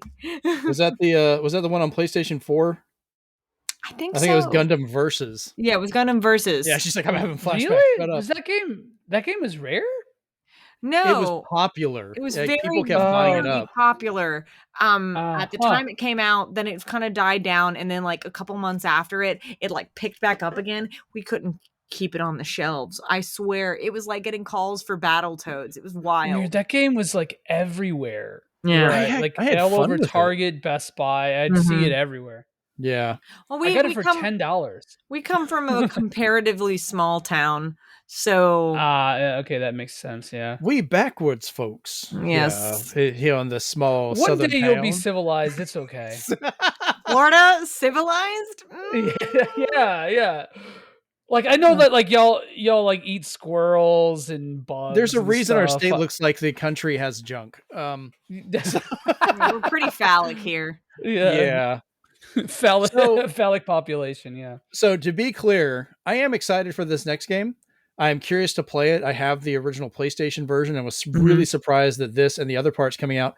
But which of you two wants to talk about this? Because I know you two lost your freaking minds. We could both share it. Let's share the burden. We'll share it. Yeah. I will back off and let you go. Enjoy. Go ahead. The reins are yours. Okay, so we are getting Chrono Cross, the Radical Dreamers edition, and this is very special that it's called this. We'll get it on April 7th. It's not just on the Switch, it's going to be on the PS4 and the Xbox One and Steam. So it's going to be on multiple different things. But what's really special about it is that it is going to include the original Satellaview, whatever. It came in via satellite, okay? The concept is there. It was the Radical Dreamers text-based adventure. So I remember, I want to just like tell a story here real quick. I remember Go for it. I remember playing I played Chrono Cross. I had borrowed Chrono Cross from my buddy Mike, as well as Chrono Trigger for the DS. So I borrowed both those games from him, played through each of them, got like all of the endings for like Chrono Trigger, like all of the different little things. And then I was like, I feel like these games are connected, and I know they're connected, and I see where they're connected, but I feel like I'm missing something. And he goes, oh yeah, there was a text adventure thing that we never got. And I was like, there was a what?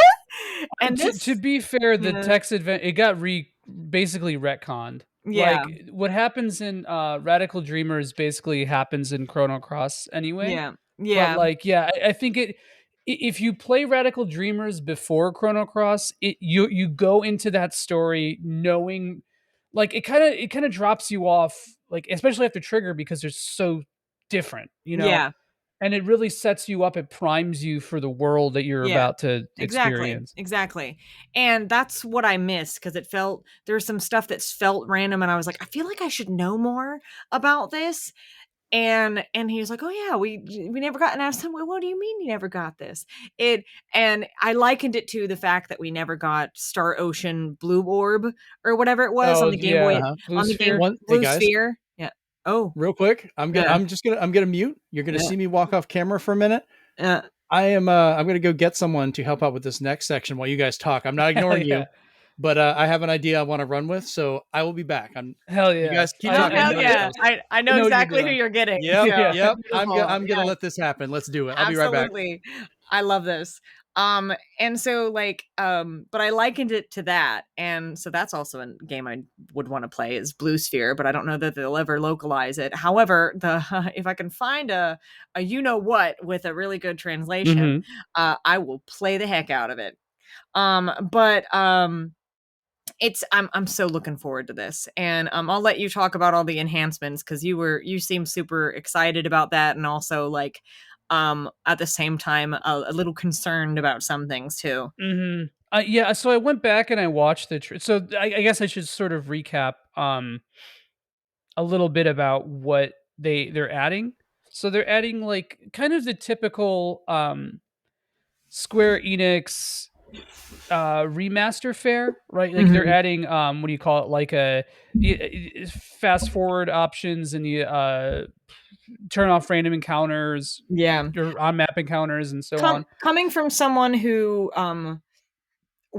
really likes just going through a game and experiencing the story, and battling isn't really the top thing for me. I do like being able to turn off encounters when I really don't want to encounter anything.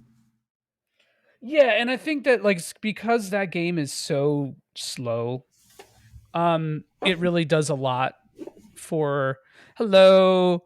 It really does a lot for it. But yeah, some of the enhancements, like the way that some of it looks is a little because when I first saw the trailer, I think I was just so overwhelmed with joy that it existed, that I was like, okay, well, I didn't notice it, but when you go back, there's like big contrast between Yeah. how the characters look in this version versus how they looked before, and it goes back to the thing I said about Front Mission, where I was like, it really doesn't feel like the artists who worked on this like had a good idea and understanding of what this game aesthetic was. So like the models look a little too cartoony. Mhm. And I'm worried about that, but I like how they're making concessions. They're like, Yeah. oh, you can have this pixel font now. Well, the good thing is too is you're able to swap between the I know exactly what you're showing me, and I'm excited. I don't know if you for can it. see it. Yeah, you can. That was cool. But for the people that are listening to this audio, he just showed me the exact game that I just brought up. So now I am definitely going to be buying that thing that you're showing on screen right now, and you'll have to help me get that because that's a game I always wanted to play. I'm here for that. Oh my god. But yeah, I like that you're able to swap between the old and the new on that, so that way people are given a choice. And you're also able to bring this absolutely magnificent game to a whole new generation that I feel needs to experience this kind of stuff because man, the music in this game is an absolute bop. Like absolute bop. Oh yeah. Awesome. Some people say it's better than Chrono Trigger, the soundtrack. It goes either way for me. Yeah. Honestly. Let's let this girl talk about some Kirby. Oh, yeah. We need her to talk about Kirby. I'm excited to hear her talk about Kirby. I didn't mean to drag that on longer. No, you're fine. So those of you watching, this is the young lady that I have talked about multiple times that is absolutely obsessed with everything Kirby. So I'm going to let her, Kirby expert. We're going to sit back and enjoy as she gives us a breakdown of the new Kirby in the Forgotten Land, which is launching March 25th. Jennifer, tell us everything you know about it. What do you got?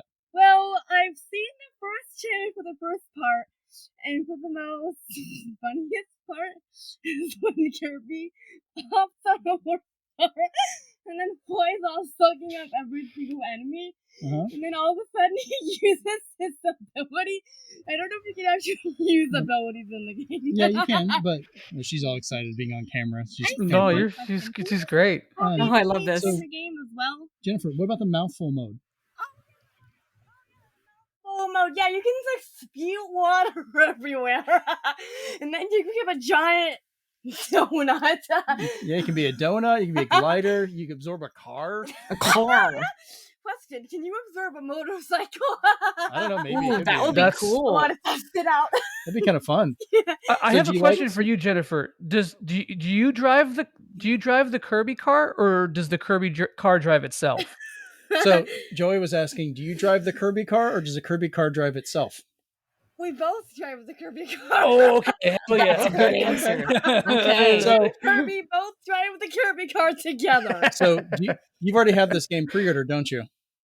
I don't think so. Well, you don't. I pre-ordered it. This is why I had to buy 2 copies. Flex. Dad flex. That's what I that had is. to buy 2 copies because for every Kirby game for the last couple of years, every time one would come out, I don't get to play it for months because she takes it. But I'm sorry. This is how excited she is constantly about this game.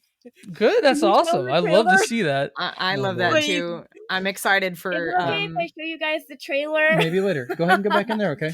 Love you. Bye, Jennifer. Bye, Jennifer. Thanks. Thank you. I want to be on the other videos about Kirby and the Forgotten Land. Okay, we will. She's always a guest on there. Like you don't even have to think about it.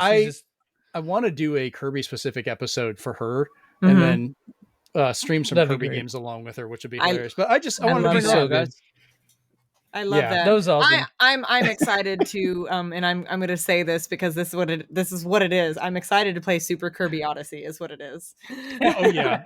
I'm okay with that. Yeah. It looks really good. I have so after the direct, I shared a bunch of videos with my buddy William, and he was most excited for Kirby. He was like, oh hell yeah, give me Kirby every single day. And I was just like, yeah, Kirby is pretty cool. And literally in my head, as Jennifer also was talking just now, I heard So that's why when you guys were like all still shell shocked from the Chrono Cross, and I'm just like, Kirby. like listen, It was hard. like my excitement. Oh, I understand. I think your girlfriend said it pretty well, Joey. Kelly was just like, I'm still in shock from this. I'm still processing this. And then like as you're watching Kirby and then it goes to the next bit is like, okay, now I can process Kirby and be in shock from that as you're exceptionally bored by MLB The Show 22. Right. Yeah. This was weird because it was seeing a PlayStation logo on a Nintendo Switch game in Direct was kind of funny. And it wasn't Smash. Right. Coming out April 5th. It's kind of neat. They did confirm your game saves carry over, so you can play it on PlayStation or Xbox, carry your save over to the Switch and play it on the go. You can play online cross-play multiplayer. There's an exhibition mode with a single Joy-Con, so you can just kind of play for fun. So it's kind of a chill version. If you like baseball, that's awesome that they're doing that. But I otherwise didn't really care. So moving on. Kingdom Hearts, Integrum Masterpiece for Cloud. Basically brought to you by Stadia because it plays horribly. Like just...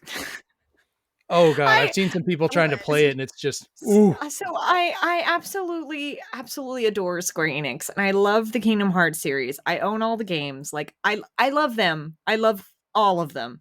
But why? Like I don't understand what they were thinking for this. What they should have done is they should have brought over 358 over 2 days as a port from its like original like DS bit over and been able to play it like that. People would have bought the absolute hell out of that. People would have bought Chain of Memories in its normal form, not in its Chain of Memories form, off of the Switch, like nobody's damn business. But this is what they decided to do. And I'm just like, okay, I get it. You're trying to bring it to another market, but as a cloud game?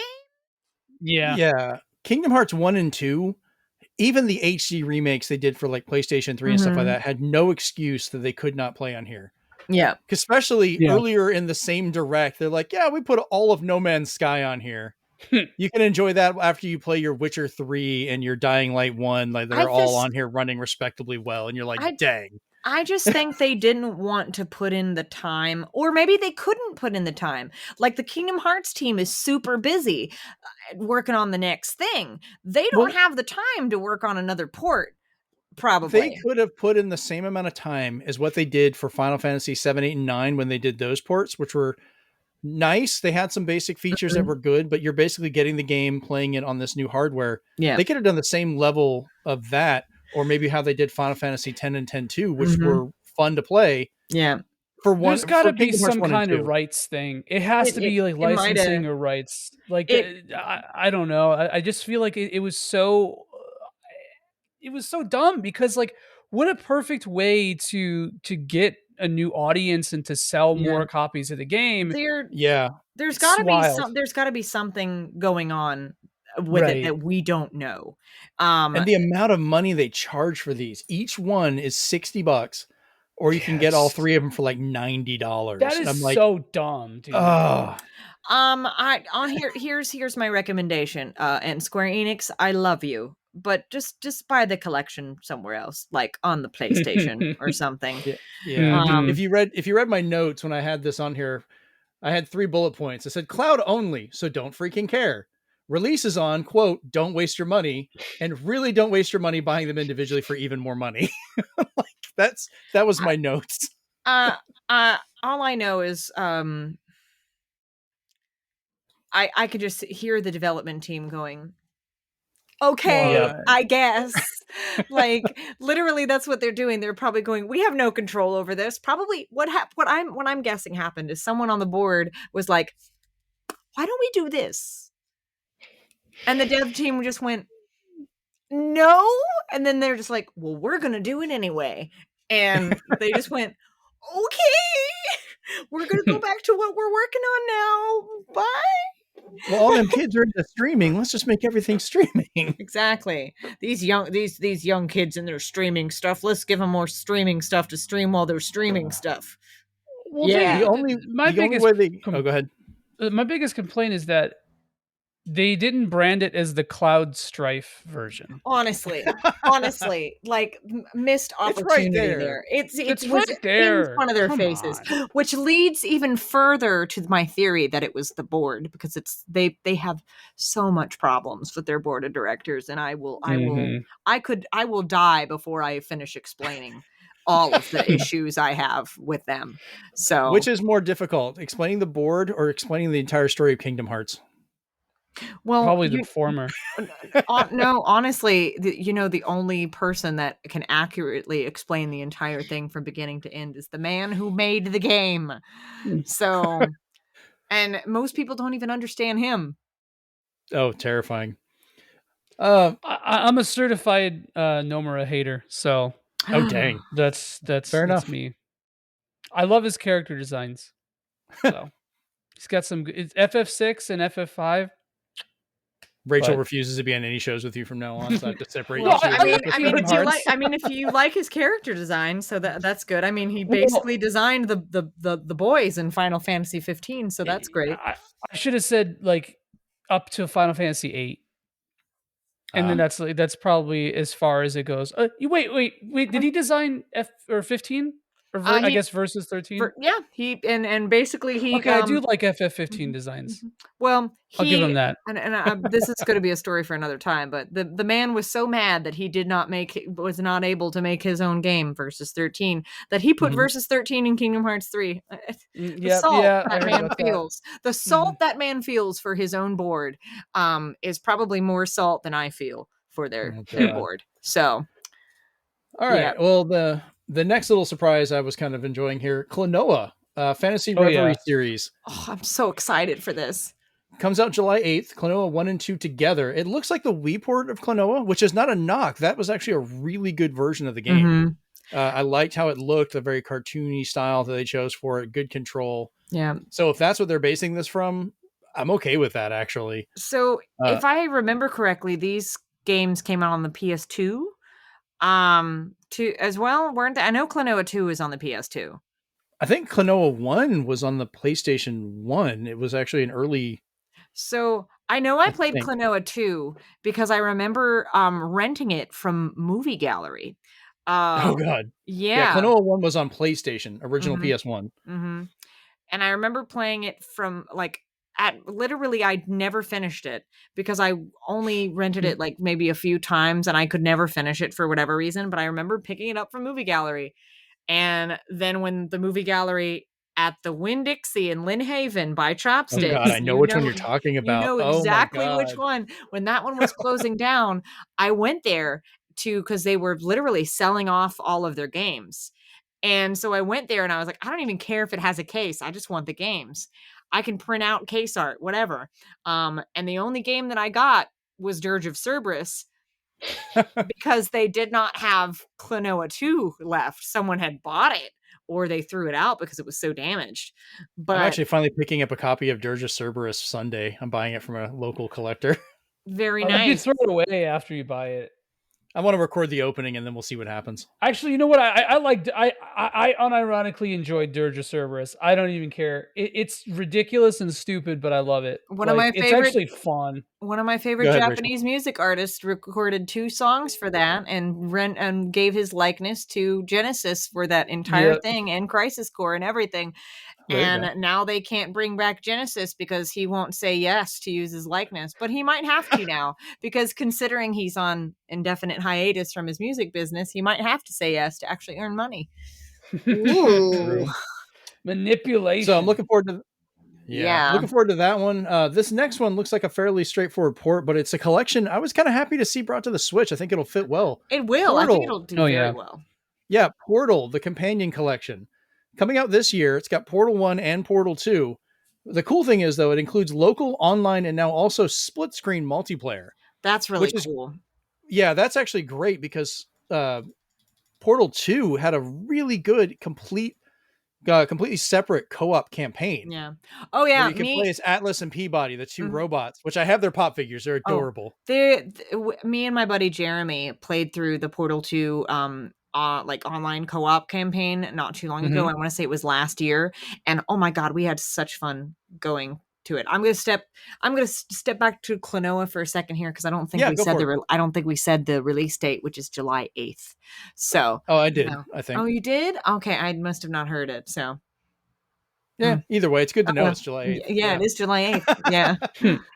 I'm getting that one for sure. Oh, for Because sure. there was I'll get it Absolutely. as well. Yeah. Yeah, because Klonoa 1 was on the PlayStation, and then Klonoa 2 was on PlayStation 2. I never got to really play those, It's a good but I puzzly got platformer, man. Klonoa, the 2 Klonoa games they made on Game Boy Advance, which were actually really good. And then I got the Wii remake for the first one. So I don't know if I've actually ever played 2. So that'll be a whole new one for me to get into. Yeah. Um, Joey, do you want to talk about this one? I know you have I a little bit of a love hate I relationship with I this. bet you do. We have a thing now where you don't engage Joey with H2 or HD2D because then it starts something that you don't want to have to finish. I'll go to So blows. I'm here for that. apparently it's actually pronounced live alive. I Mhm. thought it was live alive, but it's live alive. This blew me away. I did not expect this in a million years. I didn't I don't either. even think this was on the Nvidia leak, so this is like a total surprise. Um, so those of you who don't know, SquareSoft back in the '90s released a lot of games that we never got here. Like a lot of the best games they released for Super Famicom never came here. Bahamut Which Lagoon, is a Treasure of the shame. Rivers, yep, Romancing Saga 2 and 3, which we Mhm. eventually got. We got those. Mhm. Right. Um, but like later in the late 2010s. Live Alive, Treasure Hunter G. There's a lot of games. There's so many games we didn't get. Final Fantasy V, you know. Yeah. Um, some we did get, but not until much later. So this is like one of those games that I thought was totally going to be lost to time because it's incredibly unique. It has like the Saga Frontier eight or eight scenarios thing, but each scenario is in like a different time period and plays drastically different. And the whole game is like really eclectic. It's like one of the most eclectic games I think I've ever played, especially for the Super Nintendo or Super Famicom. So Hmm. the fact that this is getting brought here like is wild to me, and I think it's gonna really uh draw in a lot of people. But the fact that the original director is working on it too Oh is wow. really cool. Takeda, I forgot his first name.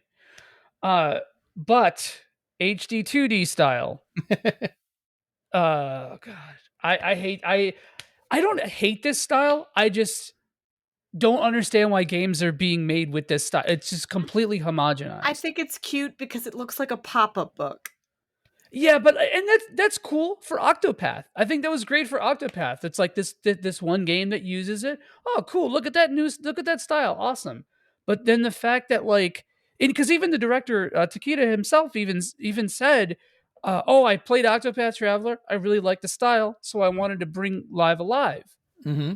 or yeah, Live Alive into that style." And it's just like I can't stand it. I really can't stand it at all. And I'm sick of seeing there's this Twitter discourse like and people have been like, oh, like just like it's like you guys don't want anything to be unique at all. Like you want the same homogenized crap. Like you know, it's like, and I don't even blame Japanese audiences for this. I blame 90s people my age, white males who ask for this shit. And it's like just just port the game. Just port the game over. You don't need like maybe add some features, rewind, fast forward, save state, whatever. You don't have to remake it. At the same You time, though, I'm glad it's happening. I'm glad that despite my ire, I'm glad it's happening. I'm glad that you could have an audience for this. They're selling it as its own thing. Um, Square Enix is really strange with their market tests here, but I'm stoked for it. You guys should play it. I think you're gonna love it. I'm I actually kind of excited about it because I like the idea of the 8 different time periods that you can play. yeah. And I got lucky enough that there was actually a Retronauts episode that came out.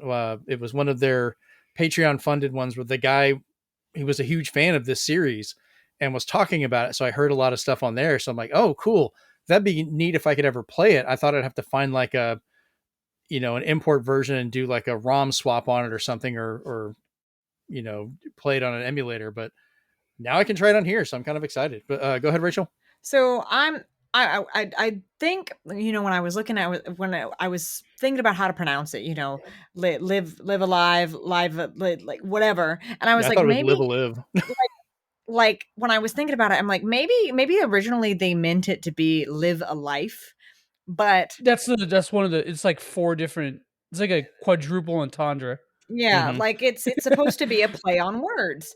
And I think the most interesting thing about it is, you're going through all these different time periods: prehistory, Wild West, Imperial China, Twilight of Edo, Japan, present day, near future, super distant future, but also intermixed with all this, it's like 3 or 4 or 5 even different types of like RPG style gaming mixed Mhm. in with all of that, Right. which I'm just like, what is this? It's like Square Enix threw up and made a game.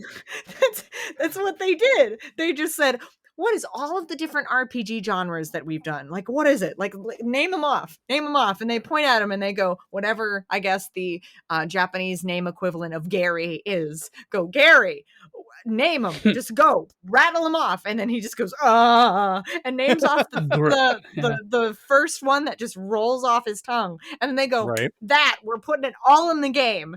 And and then they go, you and you and you're all on the dev team. And then they go, oh, okay. And then they made this. And now we're getting a port of it. And how many years ago did this game come out? Like originally? Like 1994, I think wow. it was. It I was was a late. It was a I was late. Yeah. I was 2 years old. So I was starting high school. yeah. 1994. Yeah. I Yeah, like the 19, I fact, just like, looked it up. 94. yeah, I like the little touches, like in prehistory, because it's before the written word. Everything is basically emoticons. Like there's no spoken Yeah. word. It's all just symbolism, which is great. There's The so Wild many. West is the only part with guns, things like that. It's like wild. there's so many things, and Tokido was like way ahead of his time when he was thinking of that. Also, this is a really early Yoko Shimomura score. Oh, nice. I need it even more now because I love her so much. Her Super Nintendo to 16-bit or 32-bit stuff was like so good. It was so good. I can pinpoint Mission like as well, actually. I can pinpoint her work Oh. pretty like easily just because like I've listened to so much of it. Like I don't even remember what game it was. I was like, that sounds like Yoko. And someone was like, it is Yoko Shimomura. And I go, how did I know? But it's just, I love her. And apparently she's real witty and interesting to talk to. Yeah, I could see that. Yeah. Yeah. Well, I know there's a Square Enix Online, like a limited special edition they're doing in Japan, but part of what it comes with is a 2 CD soundtrack set. So that Don't will tell be me. out in the world somewhere. I mean, if I hope they put it on Spotify, I will send them an email and just be like, please, I just need more of that music in my life. yeah. So especially if they remaster it, chef's kiss, beautiful. But So I know, Joey, you've got the issue with the graphical side of it, but I am excited because this is a game I've heard about and wanted to try, and I'm kind of liking the fact I'm going to have a chance to play it on something a little more convenient than me having to either emulate or import and modify a cartridge. I'm also really glad that companies are starting to realize that like we want games that we never got. Like Japan got great stuff that we never even saw. So Yeah. like And so I'm glad that somebody is finally doing that. And if it has to, and it's Square Enix, which is even better because I love their games. But I'm just your move, Tales of series. Your move. That's why I was so happy with like the earlier Share and the Wanderer, when we finally got that ported over. I was like, I played a couple of the later ones, but I was happy to get that one again. So, all right. Next up, this one I really thought we would have gotten sooner. Like this felt like it would have been an earlier thing, but Nintendo Switch Sports coming out April 29th, featuring tennis, bowling, Shambara, which is the sword fighting, soccer, badminton, and volleyball. Golf is coming later this year in an update, along with our leg strap support for more of the soccer modes. I don't get why they couldn't just hold off the game until golf was done. Just release it all at once. It's kind of weird to announce it at the same time as announcing a future update. That's just weird to me. Online and local multiplayer, friends or random matches, which is nice. Is it anyone else? Like I saw some other people on Twitter talking about this, but does soccer trailer kind of feel like a slower walking based Rocket League? Like the way they were jumping and moving with the big ball. I was like, I see that. So I was just weirded out by the fact that they weren't Mii's like the entire time. I just went, why aren't they Mii's? Why can't we use Mii's? They have games on the Switch that use Mii's, like a better, like I like the updated version of the Mii's they have for some of the other games. What happened to those? Yeah. I honestly like Mii's. I think it was silly for Nintendo not to keep that up. Yeah, Well, that's the thing. They still use them in a couple of the games. Yeah, I love the fact do. you can. I love them in Smash Brothers. And now I'm also wondering too. Like now that we're getting sports, I'm just like, man, I wonder if they'll do the Nintendo Land stuff that was on the Wii U. God, I hope so. I would love that because I had such fun playing those games. So I'm just like, okay, you're going in the right direction, guys. Let's keep moving. Let's keep the ball rolling. I saw somebody had mentioned that the new Mii's or the Mii replacements look like they raided some of those like dollar store party games from the Wii and just hijacked their characters. Yeah. Oh my God, you're right. I was like, I see that. Ooh, that's a burn right there. Like that's, So there's an online playtest happening February 18th to the 20th.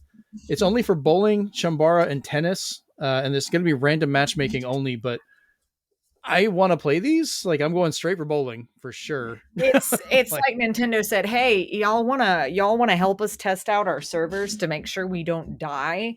Yeah, because we haven't done it. Spoilers, Lord. They will.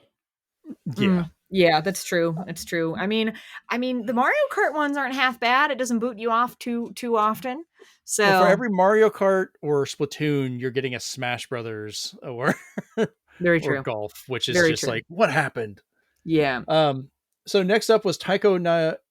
Yeah, I can't pronounce this correctly. Joey, you want to do that? Because you're better than I am. I know probably less Japanese than you do. Taiko no Chujin? Rachel? I don't know. Taiko no Tasjujin? Yeah, I don't know. We'll take that. Rhythm Festival. Yeah. Yeah. I always knew it as Taiko Drum Master, so I don't know why they didn't change the name to that in America.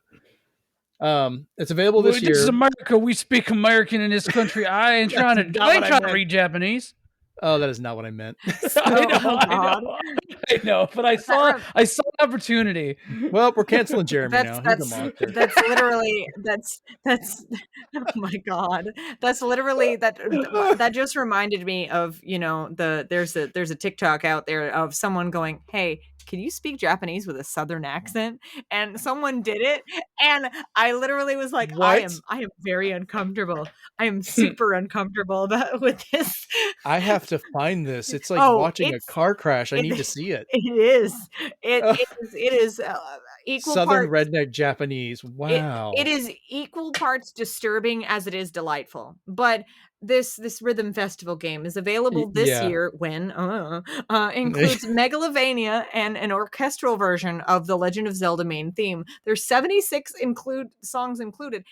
However, this sucks right here. If you want more songs, guess what? There's a paid in-game subscription service available at launch with over 500 songs to start. Yeah, like that's not going to bite them in the ass.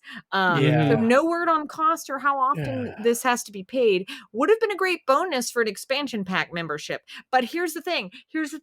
They did not say that it wouldn't at some point be a bonus for an expansion pack membership. They I didn't think say if it it was, wasn't. I think if it was going to be, Nintendo would have pushed that out, because part of Maybe they haven't made what their they did, designs up yet. Who knows? I think it's a licensing thing where they can't because of the music. Uh, Because Nintendo's trying to up that a little bit, which I think they did a little bit better with some of it, but But, we'll get to it. Next news. Yep. Triangle Strategy has gotten a new demo up to Chapter 3, and the save can be carried over when the game comes out. Demo is available, well, now. I love how they're doing that with demos now, where the progress that you made carries over into the main game, because then you don't feel Yes. like you're repeating yourself. Yeah. Because Yeah, all the they- Team Asano games did that. It's interesting. because and I like that a lot, because that means they don't have to create a separate demo of a separate instance that is completely separate from the game, where they're Yep. having to make something extra and put in that time, where then you don't feel like you're repeating yourself. So like that's kind of good, and I hope that people continue to create I'm just demos happy. that way. So She's yawning now. oh, I'm yawning. I'm- Yeah, it's 11:30, so I'm getting sleepy. But We're working on it. I'm just happy that they let you carry it over to the physical copy as oh well. yeah, oh yeah, 'Cause that's I hated when you couldn't do that at first. You had to have the digital, and I was like, for sure. well, crap. Mhm. Cuphead, the Delicious Last Course paid DLC is coming out June 30th with Miss Chalice as playable. So will we Good. finally get the physical release they kept promising for Switch? Because they said they were waiting on the DLC. So I'm kind of curious. Well- Metroid Dread is getting a really weird update that's kind of pointless to me in a way. It's getting People Dread were doing mode. it anyway. Oh yeah, no. Dread mode, one hit death for the entire game. Anything touches you, you die. Which is just, why would you do that? Rookie Pain. mode, yeah, it's easier recovery of health, which some people that might help them a little bit. And what I think Joey and I were both waiting for coming out later in April on a second update is boss rush mode. Finally, That's being able to sick. just work through them. I already basically did Dread mode. I will say it's way easier than it was in Samus Returns. I tried like half the game in fusion mode. I was like, dude, Just no. it's too. Maybe one day I'll go back to it, but I was like in the middle of my Metroid marathon, and I was like, I just got to keep going. They released Earthbound and Earthbound Beginnings, whatever those are. Moving on. Yeah, I don't know what that is. Yeah, finally on the Super Nintendo Entertainment, I'm sorry, Super NES, Nintendo Switch Online, and NES, Nintendo Switch Online, you can get Earthbound for the Super Nintendo and Earthbound Beginnings on the NES, both of which are fun. And I've tried playing through those a couple of times. I'm hoping I might try and stream these as well. I know it's a very common thing, but it seems like a game that if I wanted to work my way through, I'd have more fun talking with other people while I played it. I think that would kind of let me finish it. Mother 1 is probably not the best game to stream. Yeah. There's a lot of dry grinding, and I don't mean that in a sexual way. However, if I did, that would be very problematic because those are not 18-year-olds. Anyway, let's go on. Sorry, my bad. No. Once again, we're canceled. I'm trying to cancel you. I'm only on here to cancel Jeremy, really. He couldn't get me off Twitter. Now he's just trying to get me off Twitter. Yeah, right. That was me this whole time. I reported you. Ha ha ha. Yeah. So everyone was super excited to see those finally come back. So I'm glad more people get to play it. Quick run of shows or games that they showed. Zombie Army 4 Dead Winter, April 26th. Getsu Fumaden Undying Moon, that's available now. Looks so good. I need to play this. I need to as soon as we get off this, I might play it. It's a beautiful Japanese painting art style, I think. Demon Slayer Kimetsu no Yaiba, the Hinokami Chronicles, June 10th. Lego Brawls, June 2022, which is Lego Smash Brothers?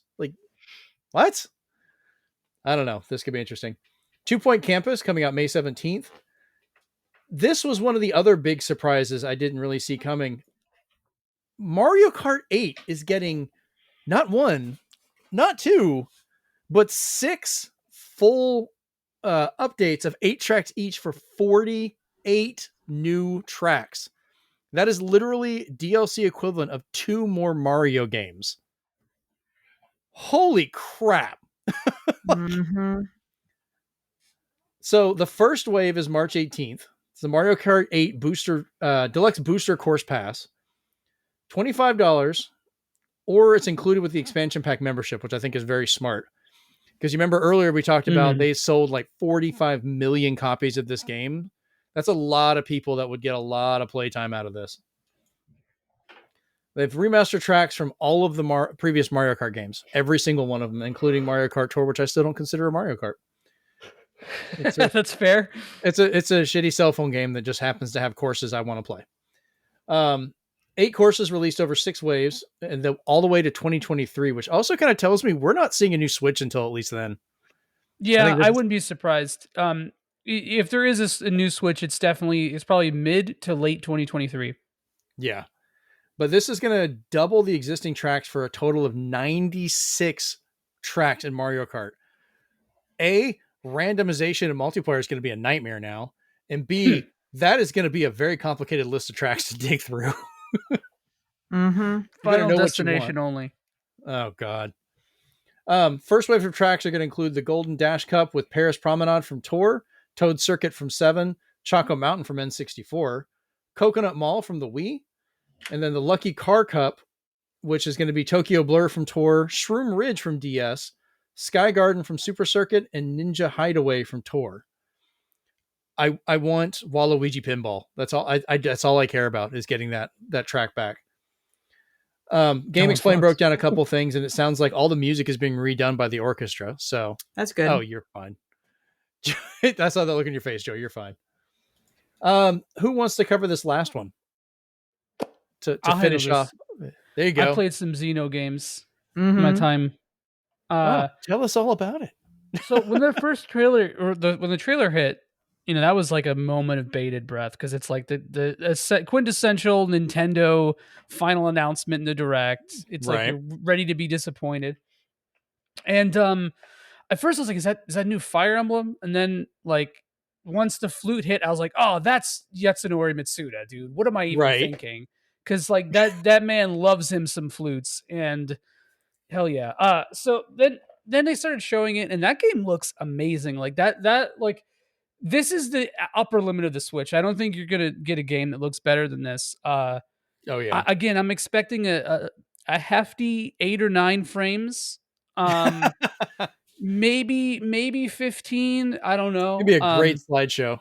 It's gonna but it's gonna be a very pretty one. It seems like they're trying to address some of the criticisms with Xenoblade 2 with the way the presentation of the game is, but all of the cat girl stuff still seems to be apparent.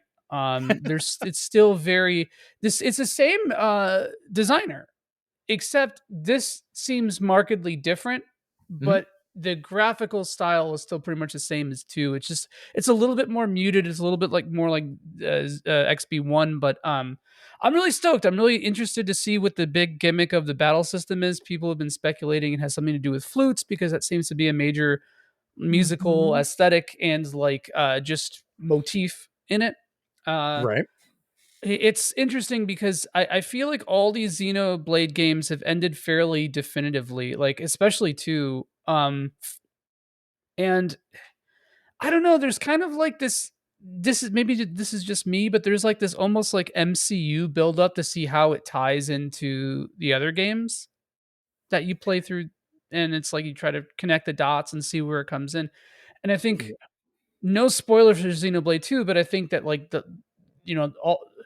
there may be some things in that game that happen toward the end of the game that like really hit.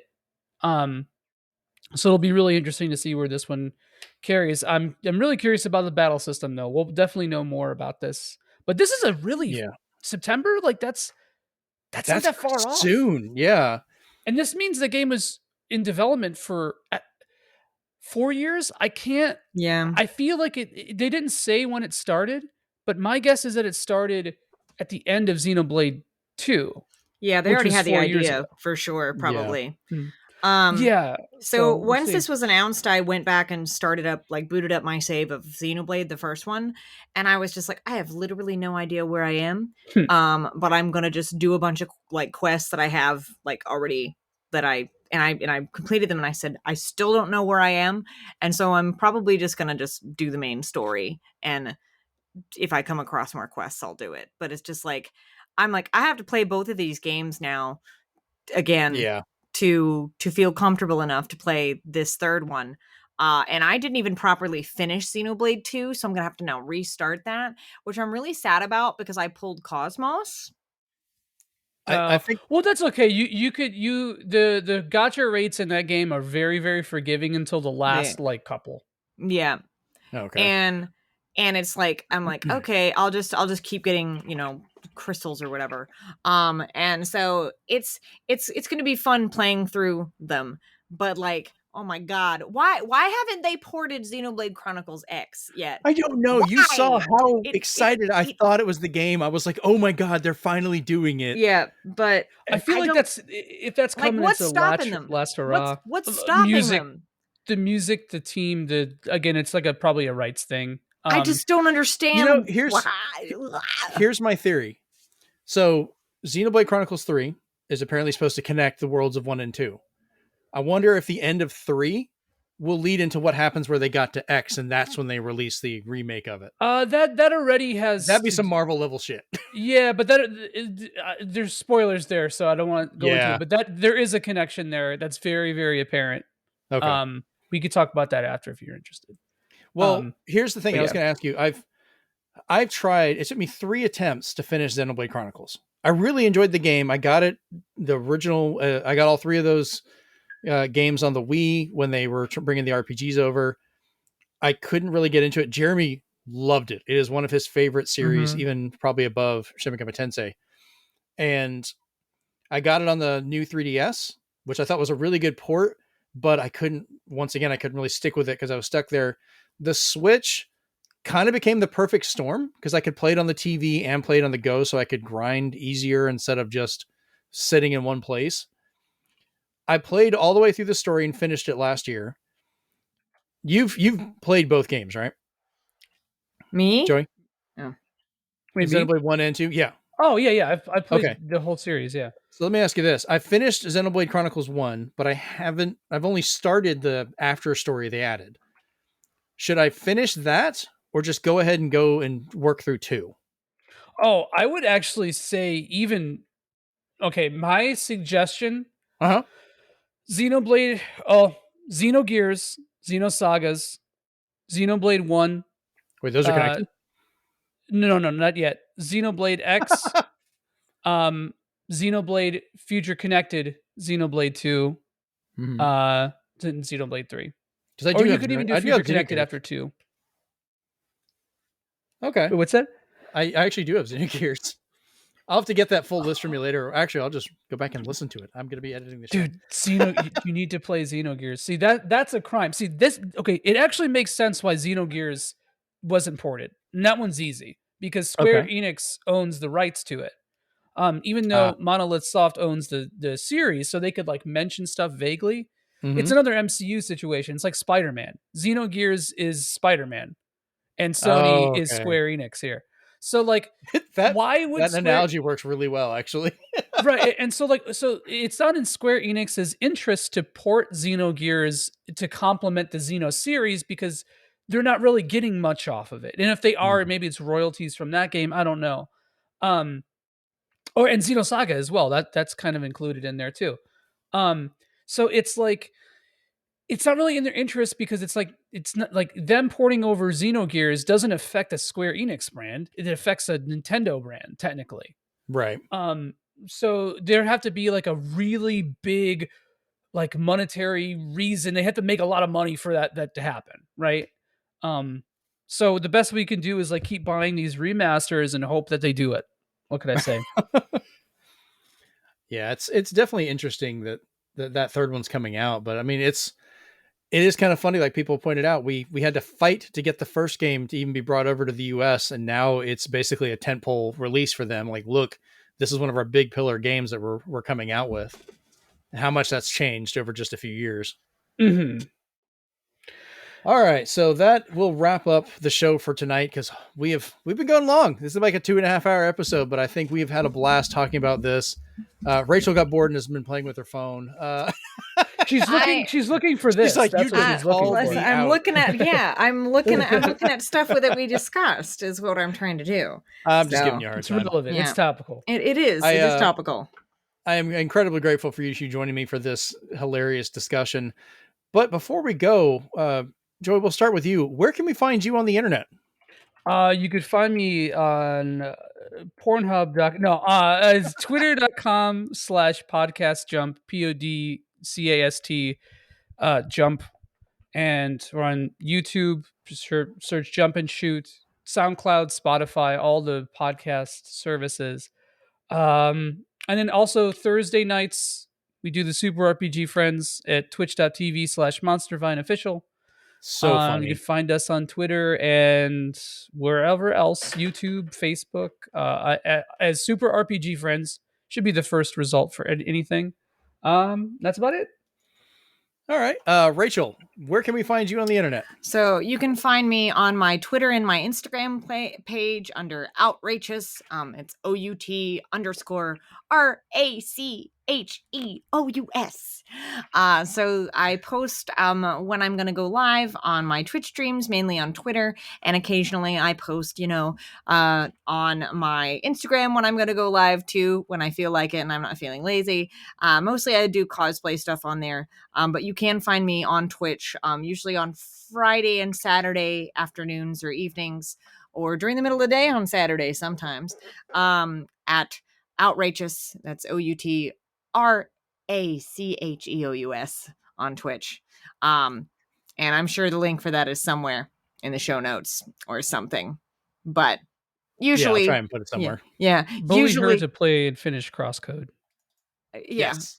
Follow me on Twitter and then bully me into streaming Crosscode instead of Eastshade, or just really any RPGs, because I do love RPGs a lot, and that's what I mainly play. But and mystery and puzzle stuff too. But I have a lot of fun recording this show with you guys, and a lot of fun streaming and being part of things with other people who like the same things that I do. So it's really fun. And hopefully I'll be able to maybe play multiplayer games with you guys and stream that too. Maybe one day. We need to do that. We Definitely. do. To echo Rachel's sentiment too, thank you for having me. Yeah. I didn't always. get to thank you. It's an open invitation for you guys. Like, I absolutely love this. Hell yeah. I've been your host, Jeremy Powers. You can find me at Zenspath, ZENSPATH, over on Twitter. But you can also find the show itself now on Twitter at Zenspath POD.